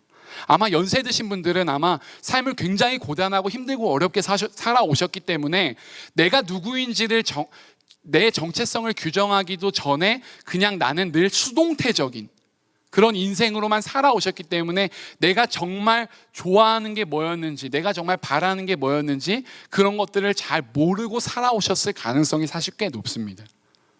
너무 힘들고 어려웠기 때문에요. 그러니까 나를 규정하는 게 사실은 나는 누구지? 내가 지금 여기서 뭘 하고 있지? 나는 어떤 사람인지를 우리가 끊임없이 생각해 봐야 되는데, 그런 것을 생각할 만한 여유조차도 없이 사실 삶을 살아오신 그런 부분일 수도 있다라고 생각을 합니다. 그래서 그런 면에서 우리가 사실 우리를 규정하고 우리를 이해하는 게 되게 어려워요. 그러니까 우리는 늘 어떻게 규정하냐면 관계성 속에서만 사실 규정합니다. 그러니까 여자분들은 주로 누구의 엄마. 그러니까 누가 그러시더라고요. 자기 이름으로서 온전하게 불려진 지가 10몇 년이 됐대요. 그러니까 늘 누구 엄마. 그렇죠?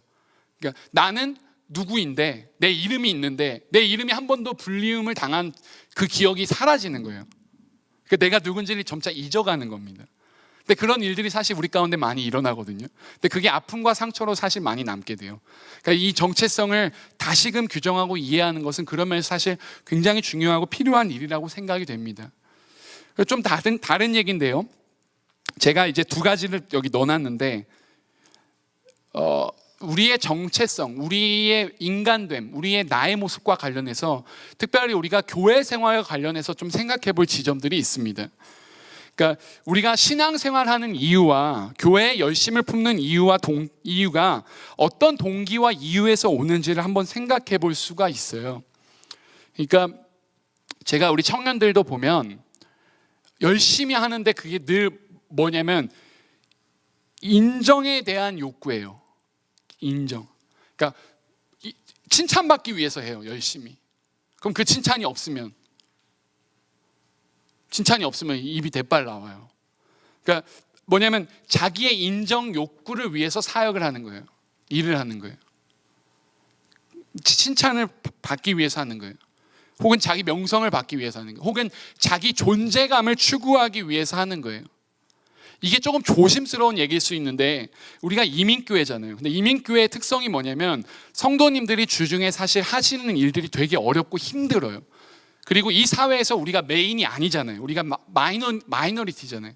그러면 우리 인간이 인간으로서 자기 스스로 무언가 주장하고 결단하고 자기 의지를 가지고 실행하고 할 수 있는 공간이나 스페이스가 별로 없어요. 그러면 그거를 활용하고 그거를 제일 누릴 수 있는 공간이 어디냐면 교회입니다. 그럼 이게 만약에 잘못된 곳으로 가면 교회 내에서 우리가 일주일 동안에 인정 못 받았던 것, 우리의 자기 존재가 없어졌던 것을 교회를 통해서 다 추구하고 교회를 통해서 뭔가 성취하려고 그러고 이 인정의 욕구를 받으려고 하면은 이게 만약에 누군가 그걸 안 해주거나 그럼 섭섭하고 서운하고 이게 문제가 생겨요, 결국에. 근데 사실 이 문제는 사실 심각하게 좀 생각해 볼 필요들이 있습니다. 왜냐하면 우리가 사람이라는 게 무언가 일을 성취하고 의미 있는 일을 하는 게 중요한데, 우리가 주중에 하는 일들이 만약에 그게 없다라고 생각되어지면 그러면 나는 내 삶의 의미와 내 삶의 어떤 목적과 공간을 창출할 수 있는 곳이 없잖아요, 교회 외에는. 그럼 교회 와서 누구나가 다 이 칭찬과 이 인정과 이런 것들을 다 추구하게 되면 이게 상충하게 되고 서로 엇갈리게 돼요. 모든 사람이 칭찬받거나 인정받을 수는 없거든요. 그럼 거기서 시기와 질투가 시작되고 문제들이 사실 많이 발생합니다. 그런 거는 저희가 한번 좀 생각해 볼 필요가 있다라고 생각이 되고요. 그다음 또 하나는 우리가 우리 스스로를 볼 때 하나님과 관련해서요, 교회와 관련해서 말고 하나님과 관련해서 하나님께 화가 나 있는 분들이 계세요. 하나님께 화가 나 있는 분들. 그러니까 뭐냐면 내가 하나님을 열심히 믿었고 성실하게 믿었는데 하나님은 이게 뭡니까? 그런 적 없으세요? 그러니까 제가 이제 저희 아버지랑도 이야기를 하면서 이게 늘 이게 평생에 이게 이 돈을 걱정을 하다 보니까 돈이 많았으면 좋겠는 거예요. 그래서 돈에 대해서 이제 이야기를 하다가 그래도 우리가 이제 믿음대로 믿음 가운데 살았다라고 이제 이야기를 하죠. 그러면 믿음 가운데 살았는데 하나님은 우리한테 이게 뭐야? 라고 이야기할 수 있죠, 저희가. 그렇죠? 혹은 여러분들이 더 성실하게 정직하게 사셨는데 그렇지 않은 자들이 더 잘 되고 승승장구하는 걸 보면서 하나님 이게 뭡니까? 아니면 그래도 나는 열심히 살았는데 하나님 왜 이렇게 일이 안 풀리고 뜻대로 안 됩니까? 도대체 뭐가 문제입니까? 라고 우리가 하나님께 충분히 이야기할 수 있습니다. 두 가지인데, 하나님께 화가 나 있는 것은 화가 난 것에 대한 반응은요, 먼저 첫 번째로 드리고 싶은 말씀은 하나님께 우리가 충분히 화를 낼 수 있다라는 사실이에요. 그러니까 하나님 앞에 우리가 정당하게 우리의 분노와 우리의 억울함을 호소할 수 있다라는 겁니다. 우리가 사실 예수 믿으면서 누구한테 우리의 억울함과 분노와 우리의 이런 것들을 누구한테 얘기하고 누가 우리의 이것들을 이해해 주겠습니까? 하나님께 다 털어놓고 하나님께 나아가고 하나님께 이 분노를 얘기하는 거예요. 사실 이건 사실 정당한 반응이고 신자의 특권이라고도 볼 수 있습니다. 성경에 보면 욥이 그랬고요, 그 다음 다윗이 그랬습니다.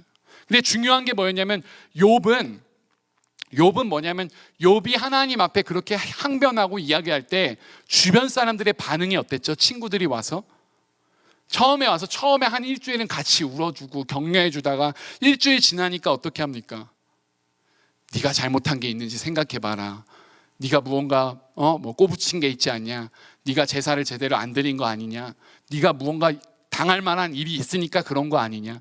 왜 그렇게 반응했을까 생각해 보시면 이것도 나중에 다룰 문제인데, 우리 인간들이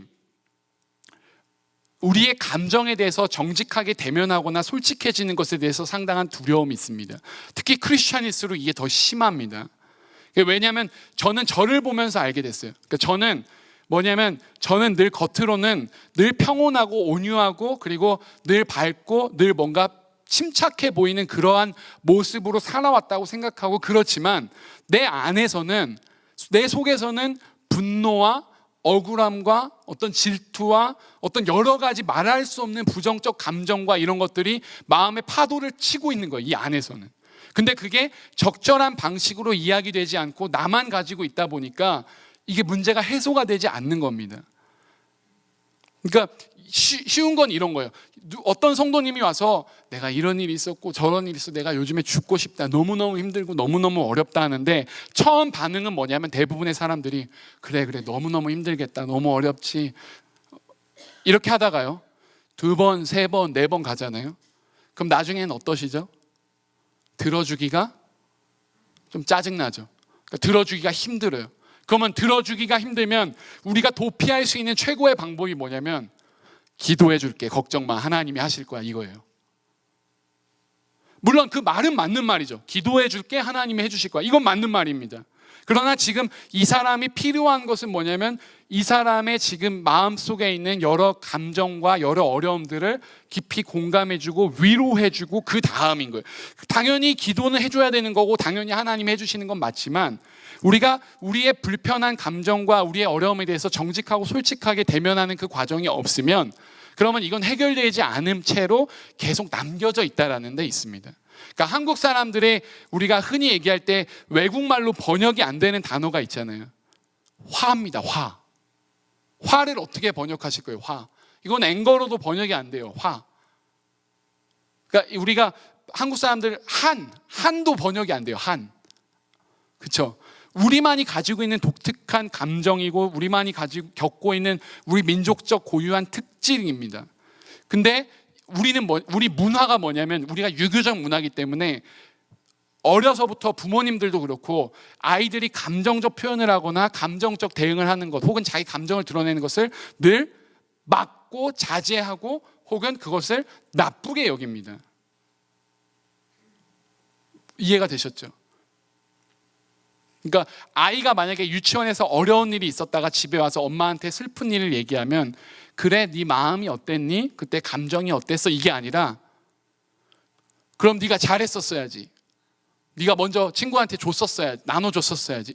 이러면 아이가 지금 당하고 있는 그 감정과 그 상처는 치유되지 않은 채로 그게 계속 쌓이는데, 부모가 그걸 만약 해결을 못 해주면 그러면 이 아이한테는 이게 내가 더 이상 이 집에서는 말을 안 하는 게 좋겠구나 라고 생각하고 그 안에 쌓이는 겁니다. 차곡차곡.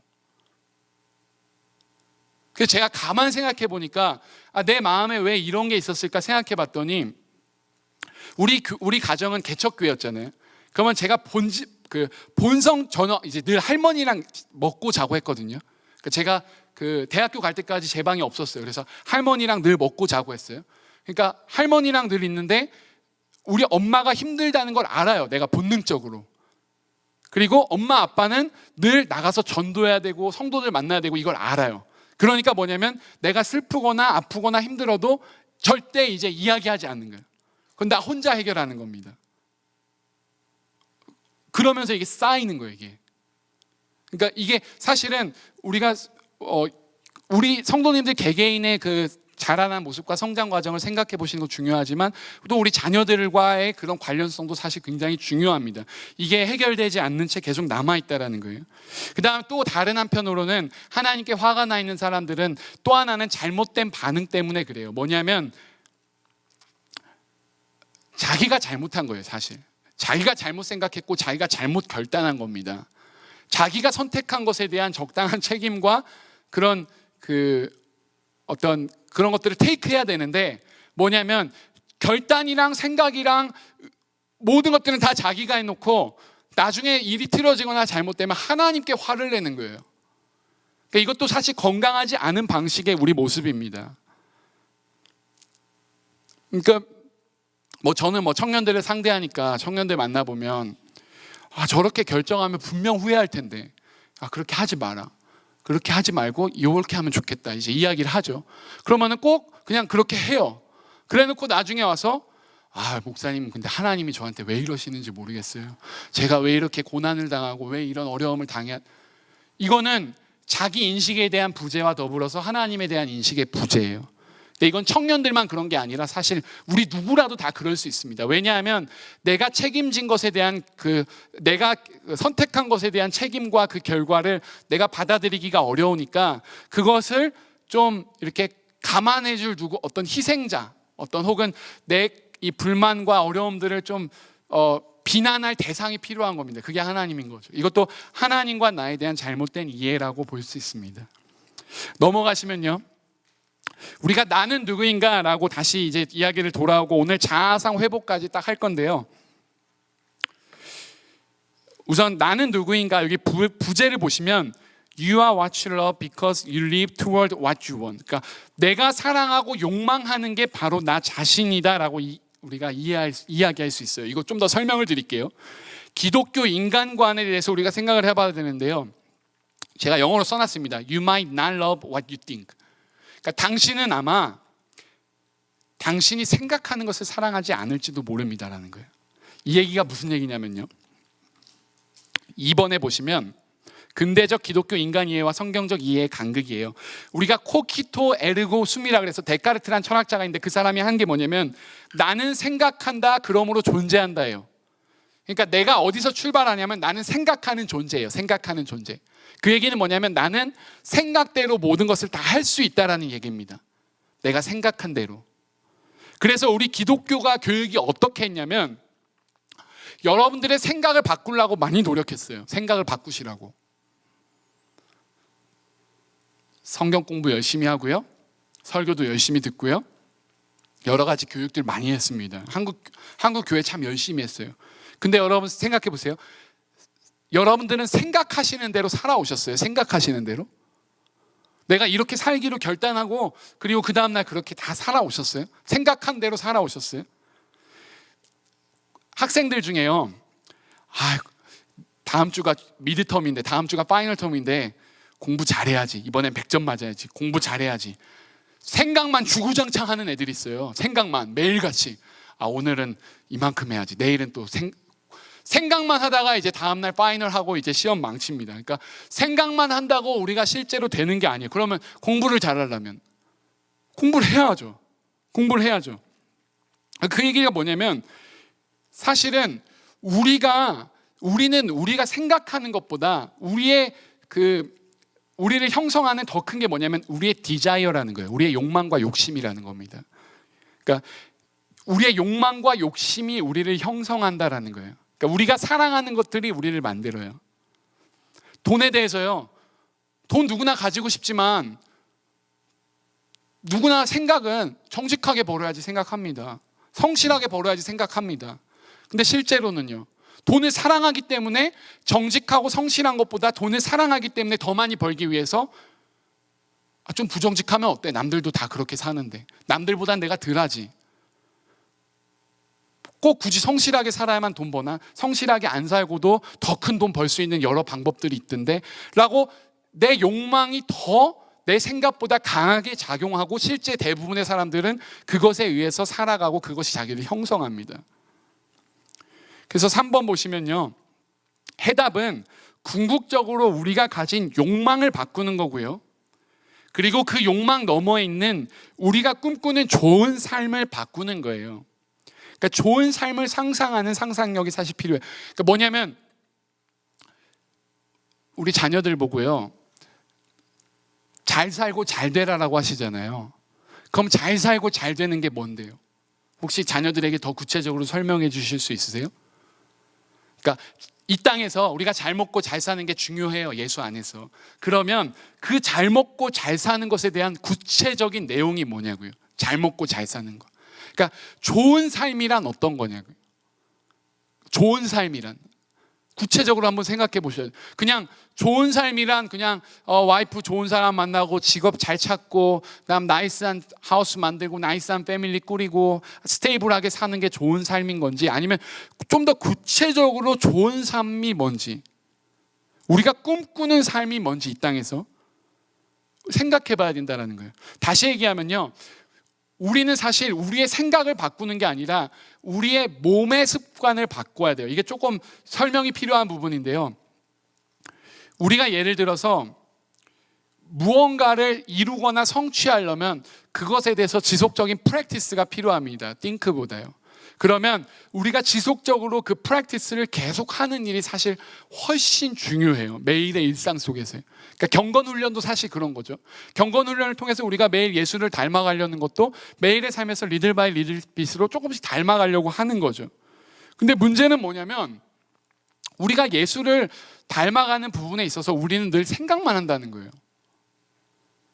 예배 드리고 나면, 좋은 말씀 듣고 나면, 난 저렇게 살아야지, 저 말씀 너무 좋아 라고 우리가 생각으로 누구나 다 억셉하고 누구나 다 이해하고 그렇게 하기로 작정합니다. 근데 그렇게 안 돼요. 그거는 우리가 하루 이틀 경험한 일은 사실 아니에요. 왜냐하면 우리 몸의 습관을 안 바꿨기 때문에 그래요.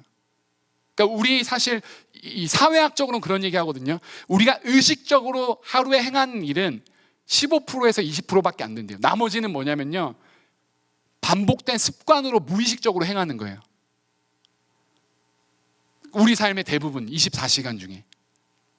그러면 뭐냐면 좋은 습관을 우리가 기르고 좋은 습관을 가르치면 그러면 그게 좋은 성품을 낳게 되고 좋은 사람을 만들게 되는 거죠. 그래서 이런 구체적인 실천들이 사실 우리 가운데 있어야 된다는 데 있어요. 그러니까 예를 들어서 돈이요, 돈 정직하게 벌고 성실하게 써야지 이렇게 하면 안 되고요, 내가 구체적인 어떤 몸의 습관과 실천들을 계속 정해서 그것에 맞게 써야 돼요. 예를 들어서 내가 돈을 남을 도와야지 하면은 이거는 그냥 생각만 하는 거고, 남을 도울 거면 하루에 5불, 10불이라도 띄워놓든가, 아니면 내 수입의 1%를 남을 돕겠다라고 띄워놓든가 해서 이거를 내 몸의 실천과 습관과 생활을 계속 바꿔야 내 사고방식도 바꾸는 거지, 내 사고방식과 생각만 바꾼다고 내가 바뀌어지진 않는다라는 얘기입니다. 그래서 그런 면에서 사실 좋은 부모님들은 사실 누구냐면 아이들에게 좋은 습관을 알려주시는 분들이 사실 좋은 부모예요. 그래서 그 좋은 습관이 그 아이들의 평생을 이끌어갈 수 있도록 해주는 게 사실 아이들에겐 제일 좋은 겁니다. 그래서 4번에 보시면요, 신앙의 제자도는 뭐냐면 궁극적으로 우리가 소망하고 우리가 사랑하고 우리가 욕망하는 것들을 바꾸는 거예요. 우리가 기도를 사실 열심히 하잖아요. 근데 생각해 볼 필요가 있어요. 그 비하인드 내 마음에 기도를 진짜 열심히 하는 그 욕망, 디자이어가 뭔지, 그 러브가 뭔지. 우리가 기도를 열심히 하는데 심지어 한국에서는 막 하늘 보좌를 움직이는 기도 이런 거 하잖아요. 근데 말이 안 되죠. 왜 하늘 보좌를 움직입니까? 지가 하나님 뜻에 움직여야지. 그렇지 않습니까? 자기 뜻이 하나님 뜻에 굴복해야지, 자기가 원하는 욕망을 하나님 보고 하나님 보좌까지 바꿔가지고 하나님 보좌를 내 욕망과 내 소망과 내 사랑에 맞춰달라고 하는 것은, 이거는 기도가 이게 틀렸잖아요. 근데 우리가 사실은 이것도 정직할 필요가 있다는 거예요. 우리 기도의 내용이요. 그러니까 우리가 소망하고 우리가 사랑하고 우리가 욕망하는 게 다 나쁘다는 게 아닙니다. 그러니까 우리 자녀가 잘 되는 것을 소망하고 바라는 것은 좋은 일이죠. 그러나 그거를 우리가 정직하게 내놓을 수 있다는 거예요. 내가 지금 갈망하고 소원하는 건 주님, 내 자녀가 잘 되는 일입니다. 이렇게 되는 일입니다라고 하나님 앞에서 사실 정직하게 고백할 수 있어야 내가 지금 진짜 무엇을 디자이어하고 소망하고 있는지를 알 수 있다는 거예요. 저는 이것도 인정해요. 성도님들이 교회 사역을 할 때 목사 저도 포함해서요 100% 퓨얼하게 하나님의 영광을 위해서 할 수 있는 사람은 별로 없어요. 그 안에 사역을 하다 보면 남한테 인정받고 칭찬받고 싶은 마음도 요만큼 있고요, 그 다음 내가 잘하고 싶은 마음도 요만큼 있고, 내가 성취하고 싶은 마음도 요만큼 있어요. 다 이게 집합적으로 다 있는 거예요. 그거를 우리가 인정하는 게 중요해요, 사실. 근데 그냥 내가 하나님의 영광을 위해서 100% 퓨얼하게 한다고 하는 거는, 그거는 사실 거짓말이에요, 어떤 의미에서요. 그러니까 우리가 하나님 앞에서는 좀 솔직한 필요가 있다는 거고, 그러면 우리의 디자이어가 만약 그게 우리의 아이돌이 될 수도 있거든요. 그러면 우상의 의미에 대해서 한번 생각해 보는 겁니다. 좀 더 다른 방식으로요, 좀 더 깊은 차원에서 5번에 보시면 우리의 삶에서 아주 중심적이고 본질적이어서 만약 그것을 잃게 되었을 때 우리의 삶 자체의 의미가 사라지는 것, 이게 우상이에요.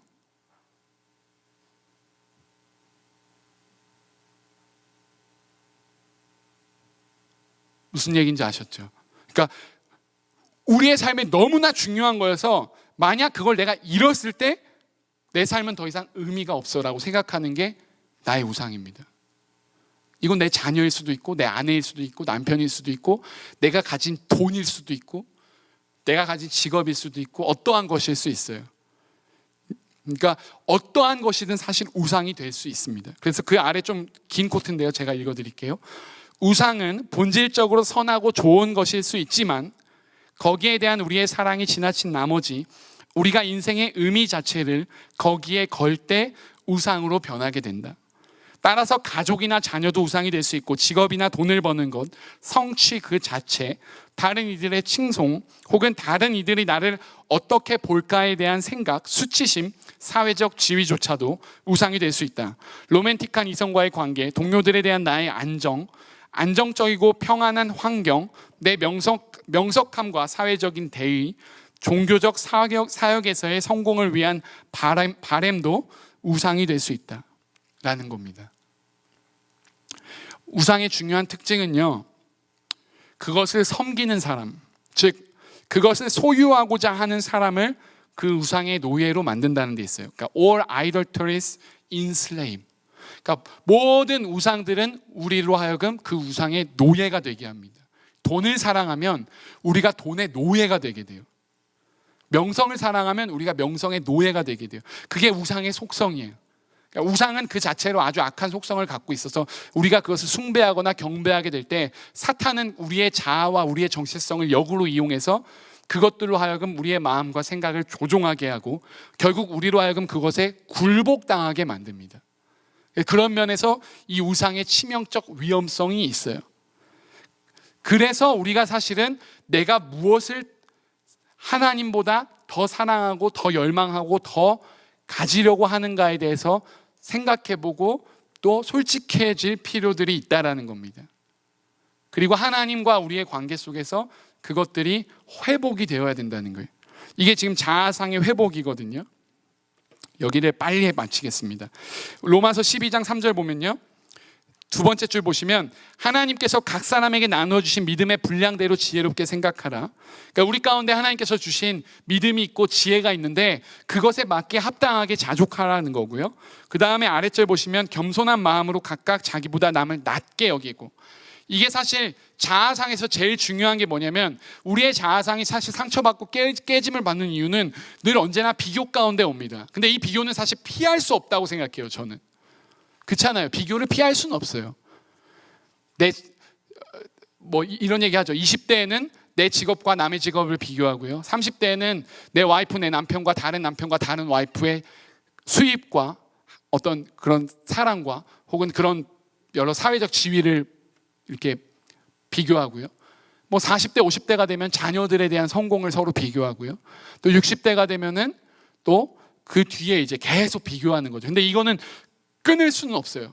그러나 우리가 이 비교에 대한 그 태도를 바꿀 수는 있습니다. 그건 뭐냐면 다른 사람들을 하나님께서 사랑하시는 존귀한 형상으로 우리가 그 자체로 그냥 봐주는 거예요. 그러니까 나보다 나은 존재로 여겨주는 것. 그 사람이 어떠하던 간에. 그러면 조금 이걸 극복할 수 있고요. 그 다음에 고린도전서 4장의 말씀에 보면 내게 있는 것 중에 받지 아니한 것이 무엇이냐? 내가 받았은즉 어찌하여 받지 아니한 것 같이 자랑하느냐? 그러니까 받지 않은 게 무엇입니까? 혹은 우리가 받았는데 어찌하여 받지 아니한 것처럼 우리가 구느냐는 거예요. 사실 우리 그리스도인들이 바랄 수 있는 가장 큰 영광과 축복은 뭐냐면 하나님과의 동행이고 임마누엘의 역사고, 그리고 그것이 바로 구원입니다. 구원. 그러니까 우리가 이 땅에서 바랄 수 있는 가장 큰 영광을, 가장 큰 기쁨을 우리는 이미 받았고 이미 누리고 있는 자들이에요. 그런 면에서 이미 나는 너희에게 전부를 줬다는 거예요. 그 전부가 뭐냐면 하나님 편에서는 예수님이 자기의 전부예요. 자기의 독생자. 그럼 자기 아들을 내어주셨으면 하나님 편에서는 모든 걸 내어주신 거예요. 더 이상 주고 싶어도 줄 게 없어요. 그런데 왜 너희들이 나한테 마치 더 무언가 내가 안 준 것처럼 나를 그렇게 불의한 자로, 공평하지 않은 자로 나를 생각하느냐, 이 말씀입니다. 그 다음 고린도후서 말씀에 보면 우리가 무슨 일이든지 우리에게서 난 것 같이 생각하여 스스로 만족할 것이 아니니 우리의 만족은 오직 하나님께로부터 나느니라. 그러니까 사실 하나님 앞에서 우리가 만족할 수 있으면 우리의 셀프가 굉장히 헬시한 방향으로 갈 수 있는데, 문제는 우리가 하나님으로부터 만족한다라고 고백하지만 동시에 다른 것들도 있어야 만족이 된다는 데 있어요. 이게 이스라엘 백성들이 끊임없이 실패했던 문제입니다. 이스라엘 백성들은 여호와를 버리지 않아요. 여호와를 계속 섬깁니다. 제사도 드리고 다 해요. 그러면서 자기네들이 원하고 추구하는 것도 똑같이 해요. 그러니까 하나님과 내가 원하는 것, 내가 갈망하는 것, 소원하는 것들을 똑같이 섬긴다는 데 이스라엘에 문제가 있었어요. 근데 그게 하나님 편에서 뭐냐면 그게 우상숭배예요. 왜냐하면 유일한 충성을 바칠 대상은 오직 유일한 나 하나뿐인데 너희들이 충성과 경배의 대상을 나와 다른 것들에게 같이 줬다는 거예요. 그건 충성이 아니고 그건 순종이 아니라는 이야기입니다. 여기 읽고 마칠게요. 그리스도인의 자아상은 결코 그 자체가 목적이 아니다. 그것은 언제나 하나님을 위해, 다른 사람들을 위해, 하나님의 창조 세계를 보존하고 발전시키기 위해 살고자 하는 목적을 위한 수단이다. 그것은 우리를 우리 자신 밖으로 인도한다. 그것은 우리를 우리 자신에 대한 자아에 대한 집중과 성취에서 건져내며 우리가 행복하게 하나님을 섬기고 다른 이들을 사랑하도록 우리를 자유롭게 한다. 그러므로 그리스도인으로서 우리의 자아상은 정적인 것이 아니라 역동적인 것이 되어야 한다. 신자는 결코 자신에게 만족해서는 안 될 것이다.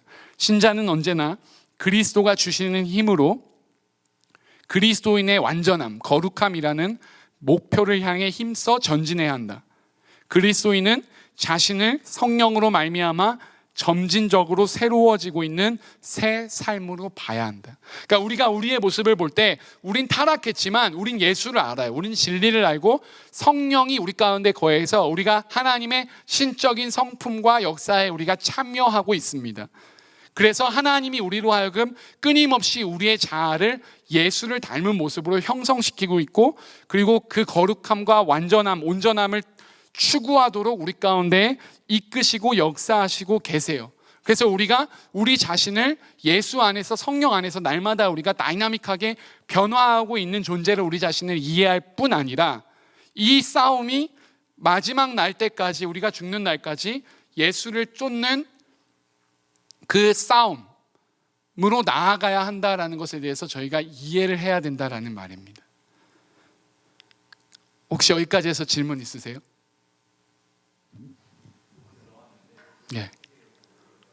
네. 사실 그 부분이 사실 내일 좀 이야기할 부분인데요. 그러니까 우리가 우리 자신을 이해하는 것은 결국 관계성 속에서 이해할 방법밖에 없습니다. 그러니까 우리 자신을 어떠한 사람과 동떨어진 존재를 우리를 이해하기는 어려워요.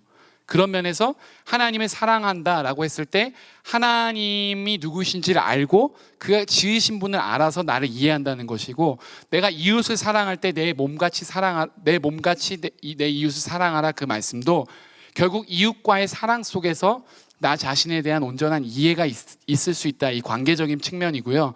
그리고 내 몸같이 사랑하라, 그 얘기는 결국 예수님께서 비유적인 표현으로서 너가 너의 몸을 소중하게 여기고 그 다음에 굉장히 중요하게 여기고 너 자신을 스스로 사랑하듯이 그 모습으로 이웃을 사랑하라 라는 그런 차원에서 이제 말씀드리지만, 우리 자신을 사실 사랑하는 것은 성경에서 보면은 특별한 어떤 자기 사랑에 대한 얘기는 나오진 않지만, 우리가 이제 그리스도인의 그 자존감, 이런 셀프 이스팀 이런 거 이야기하잖아요. 그러니까 자기 자신을 지나치게 폄하하거나 혹은 죄책감을 가지거나 자기 자신이 아무것도 못할 무능한 존재로 가지는 것도 안 되지만, 역으로 내가 모든 일을 다 감당할 수 있다라고 생각하거나 나를 너무 긍정하거나 나를 지나치게 큰 존재로 이해하는 것, 이 양극단을 사실 좀 피할 필요는 있다라고 생각이 되어져요.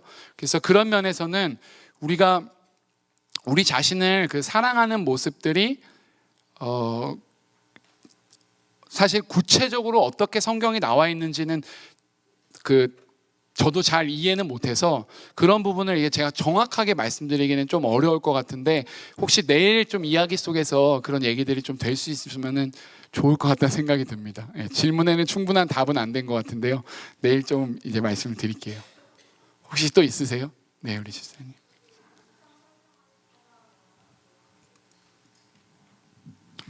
그러니까 우상이라는 것은 사실 그렇습니다. 예를 들어 일에 대한 성취요.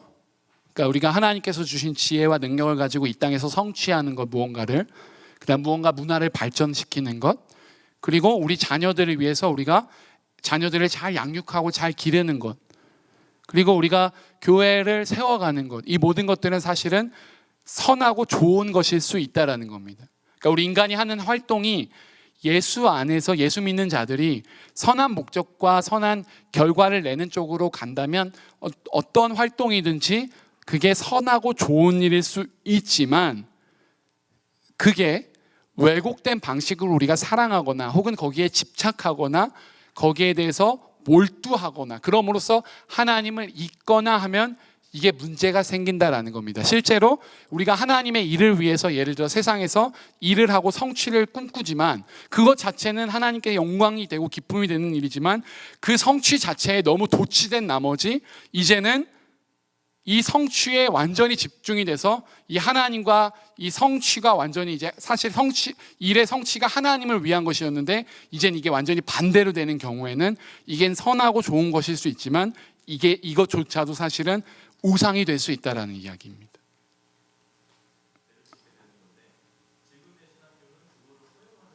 이해됐습니다. 예. 그러니까 이제 폴리티즘이라고 하죠. 이제 다신교라 그러고 이제 종교적 다원주의라고도 합니다. 뭐 릴리저스 플러럴리즘이라 그래서 쉽게 얘기하면 이런 겁니다. 세상에 많은 신들이 있는데 어떤 신들을 믿던 신만 믿으면 천국과 하나님은 똑같기 때문에 누구라도 하늘에 갈 수 있고 천국에 갈 수 있고 구원을 얻을 수 있다. 그리고 우리 하나님은 사랑의 하나님이기 때문에 어느 누가 벌 받거나 심판을 받거나 그런 것을 하나님께서 원하시거나 허용하시지 않으신다라는 주장입니다. 그러니까 완전히 토털리 이거는 반기독교적이고 반복음적인 주장이고요. 그리고 이제 복음주의적인 기독교 신학교들은 그런 것들에서는 굉장히 이제 디펜스를 하려고 이제 어폴로제리 클래스나 이런 것들이 좀 있고요. 그리고 이 부분은 사실 이런 겁니다. 다원주의라는 게 지금 현대 사회에서 사람들이 이제 이야기하는 거는 더 이상 우리가 진리에 대해서 논하진 않거든요. 왜냐하면 진리에 대해서 말하는 순간 사람들은 어떻게 이해하냐면 진리란 그 자체로 폭력이고 독단이라고 이야기합니다. 배타적이고요. 그러니까 진리가 존재한다는 것은 무언가 폭력적이고 배타적이고 독선적이고 독단적이라는 거예요. 그리고 그것을 누가 어떻게 진리로 이해하고 결정할 수 있는 권한을 주느냐의 문제가 있습니다. 그러니까 진리라는 것은 우선 없는 걸로 하고, 그러면 모든 게 진리가 없으니까 모든 게 다 진리가 될 수 있다는 거죠. 그런 면에서는 모든 신들이 결국 하나의 일치를 볼 수 있고 모든 신들은 결국 하나로 통하고 우리가 다 이 땅에서 잘 먹고 잘 살고 선하고 착하게 사는 게 우리 모든 종교의 목적이다라는데 그 논점과 초점이 있습니다. 그런 면에서는 사실 종교적 다원주의는 굉장히 영향력이 있고요. 우리는 사실 교회 내에 있기 때문에 우리는 예수님만 유일신으로 믿고 누가 그런 말 같지도 않은 얘기를 해 이렇게 말할 수 있지만 실제적으로는 세상에서 정말 큰 영향력이 있고요. 그리고 많은 그 지성인들, 대학교 지성인들이나 많은 학자들이나 혹은 많은 영향력 있는 그런 스타들이나 그런 사람들은 대부분 그 릴리저스 플러리즘, 그러니까 종교 다원주의적 영향을 받고 있고 그것에 대한 메시지를 사실 계속 내고 있습니다. 그래서 저희가 거기에 대해서 상당히 주의해야 될 뿐만이 아니라 우리가 붙들고 붙잡고 있는 이 복음의 확실성과 그리스도의 유일성을 더 확고하고 바르게 아는 일들이 사실 더 중요하다고 생각이 되어집니다. 답변이 되셨나요? 네. 뭐 우리 사역자나 우리 목사님들 중에는 그런 신학교에서 교육받은 사람은 없고요. 염려 안 하셔도 되고 혹시 또 있을까요? 예, 그럼 마치겠습니다. 내일은요 7장부터 저희가 마지막 페이지까지 할 건데요. 내일도 사실 양이 적진 않아서 조금 스피드를 내보겠습니다. 그래서 한번 보고 오시면 더 좋을 텐데 아마 제가 설명드리는 게 조금 더 나을 것 같기는 합니다. 내일 이 시간 7시 반에 오시면 좋겠고요. 제가 기도하고 마치겠습니다. 사랑과 은혜의 주님 감사합니다. 하나님, 우리로 하여금 예수님을 닮아갈 수 있는 일들을 포기하지 않게 하시고 또 우리 안에 계신 성령님께서 새 일을 시작하셨고 그 시작하신 일을 끝낼 때까지 우리 가운데 역사하시고 일하실 줄을 우리가 믿고 고백합니다. 우리의 삶의 모든 현실 가운데에서 우리가 주님을 더욱더 사랑하며 주님을 더욱더 닮아갈 수 있도록 도와주시고 우리 자신을 건강하고 바르게 이해하여서 하나님을 사랑하며 또 이웃을 사랑하며 또 나를 주님 안에서 받아들이며 또 이해할 수 있도록 주님 도와주시길 원합니다. 돌아가는 길도 안전하게 지켜주시고 평안한 밤 주실 줄 믿사오며 감사드리며 예수님의 이름으로 기도드립니다. 아멘. 감사합니다. 내일 뵙겠습니다.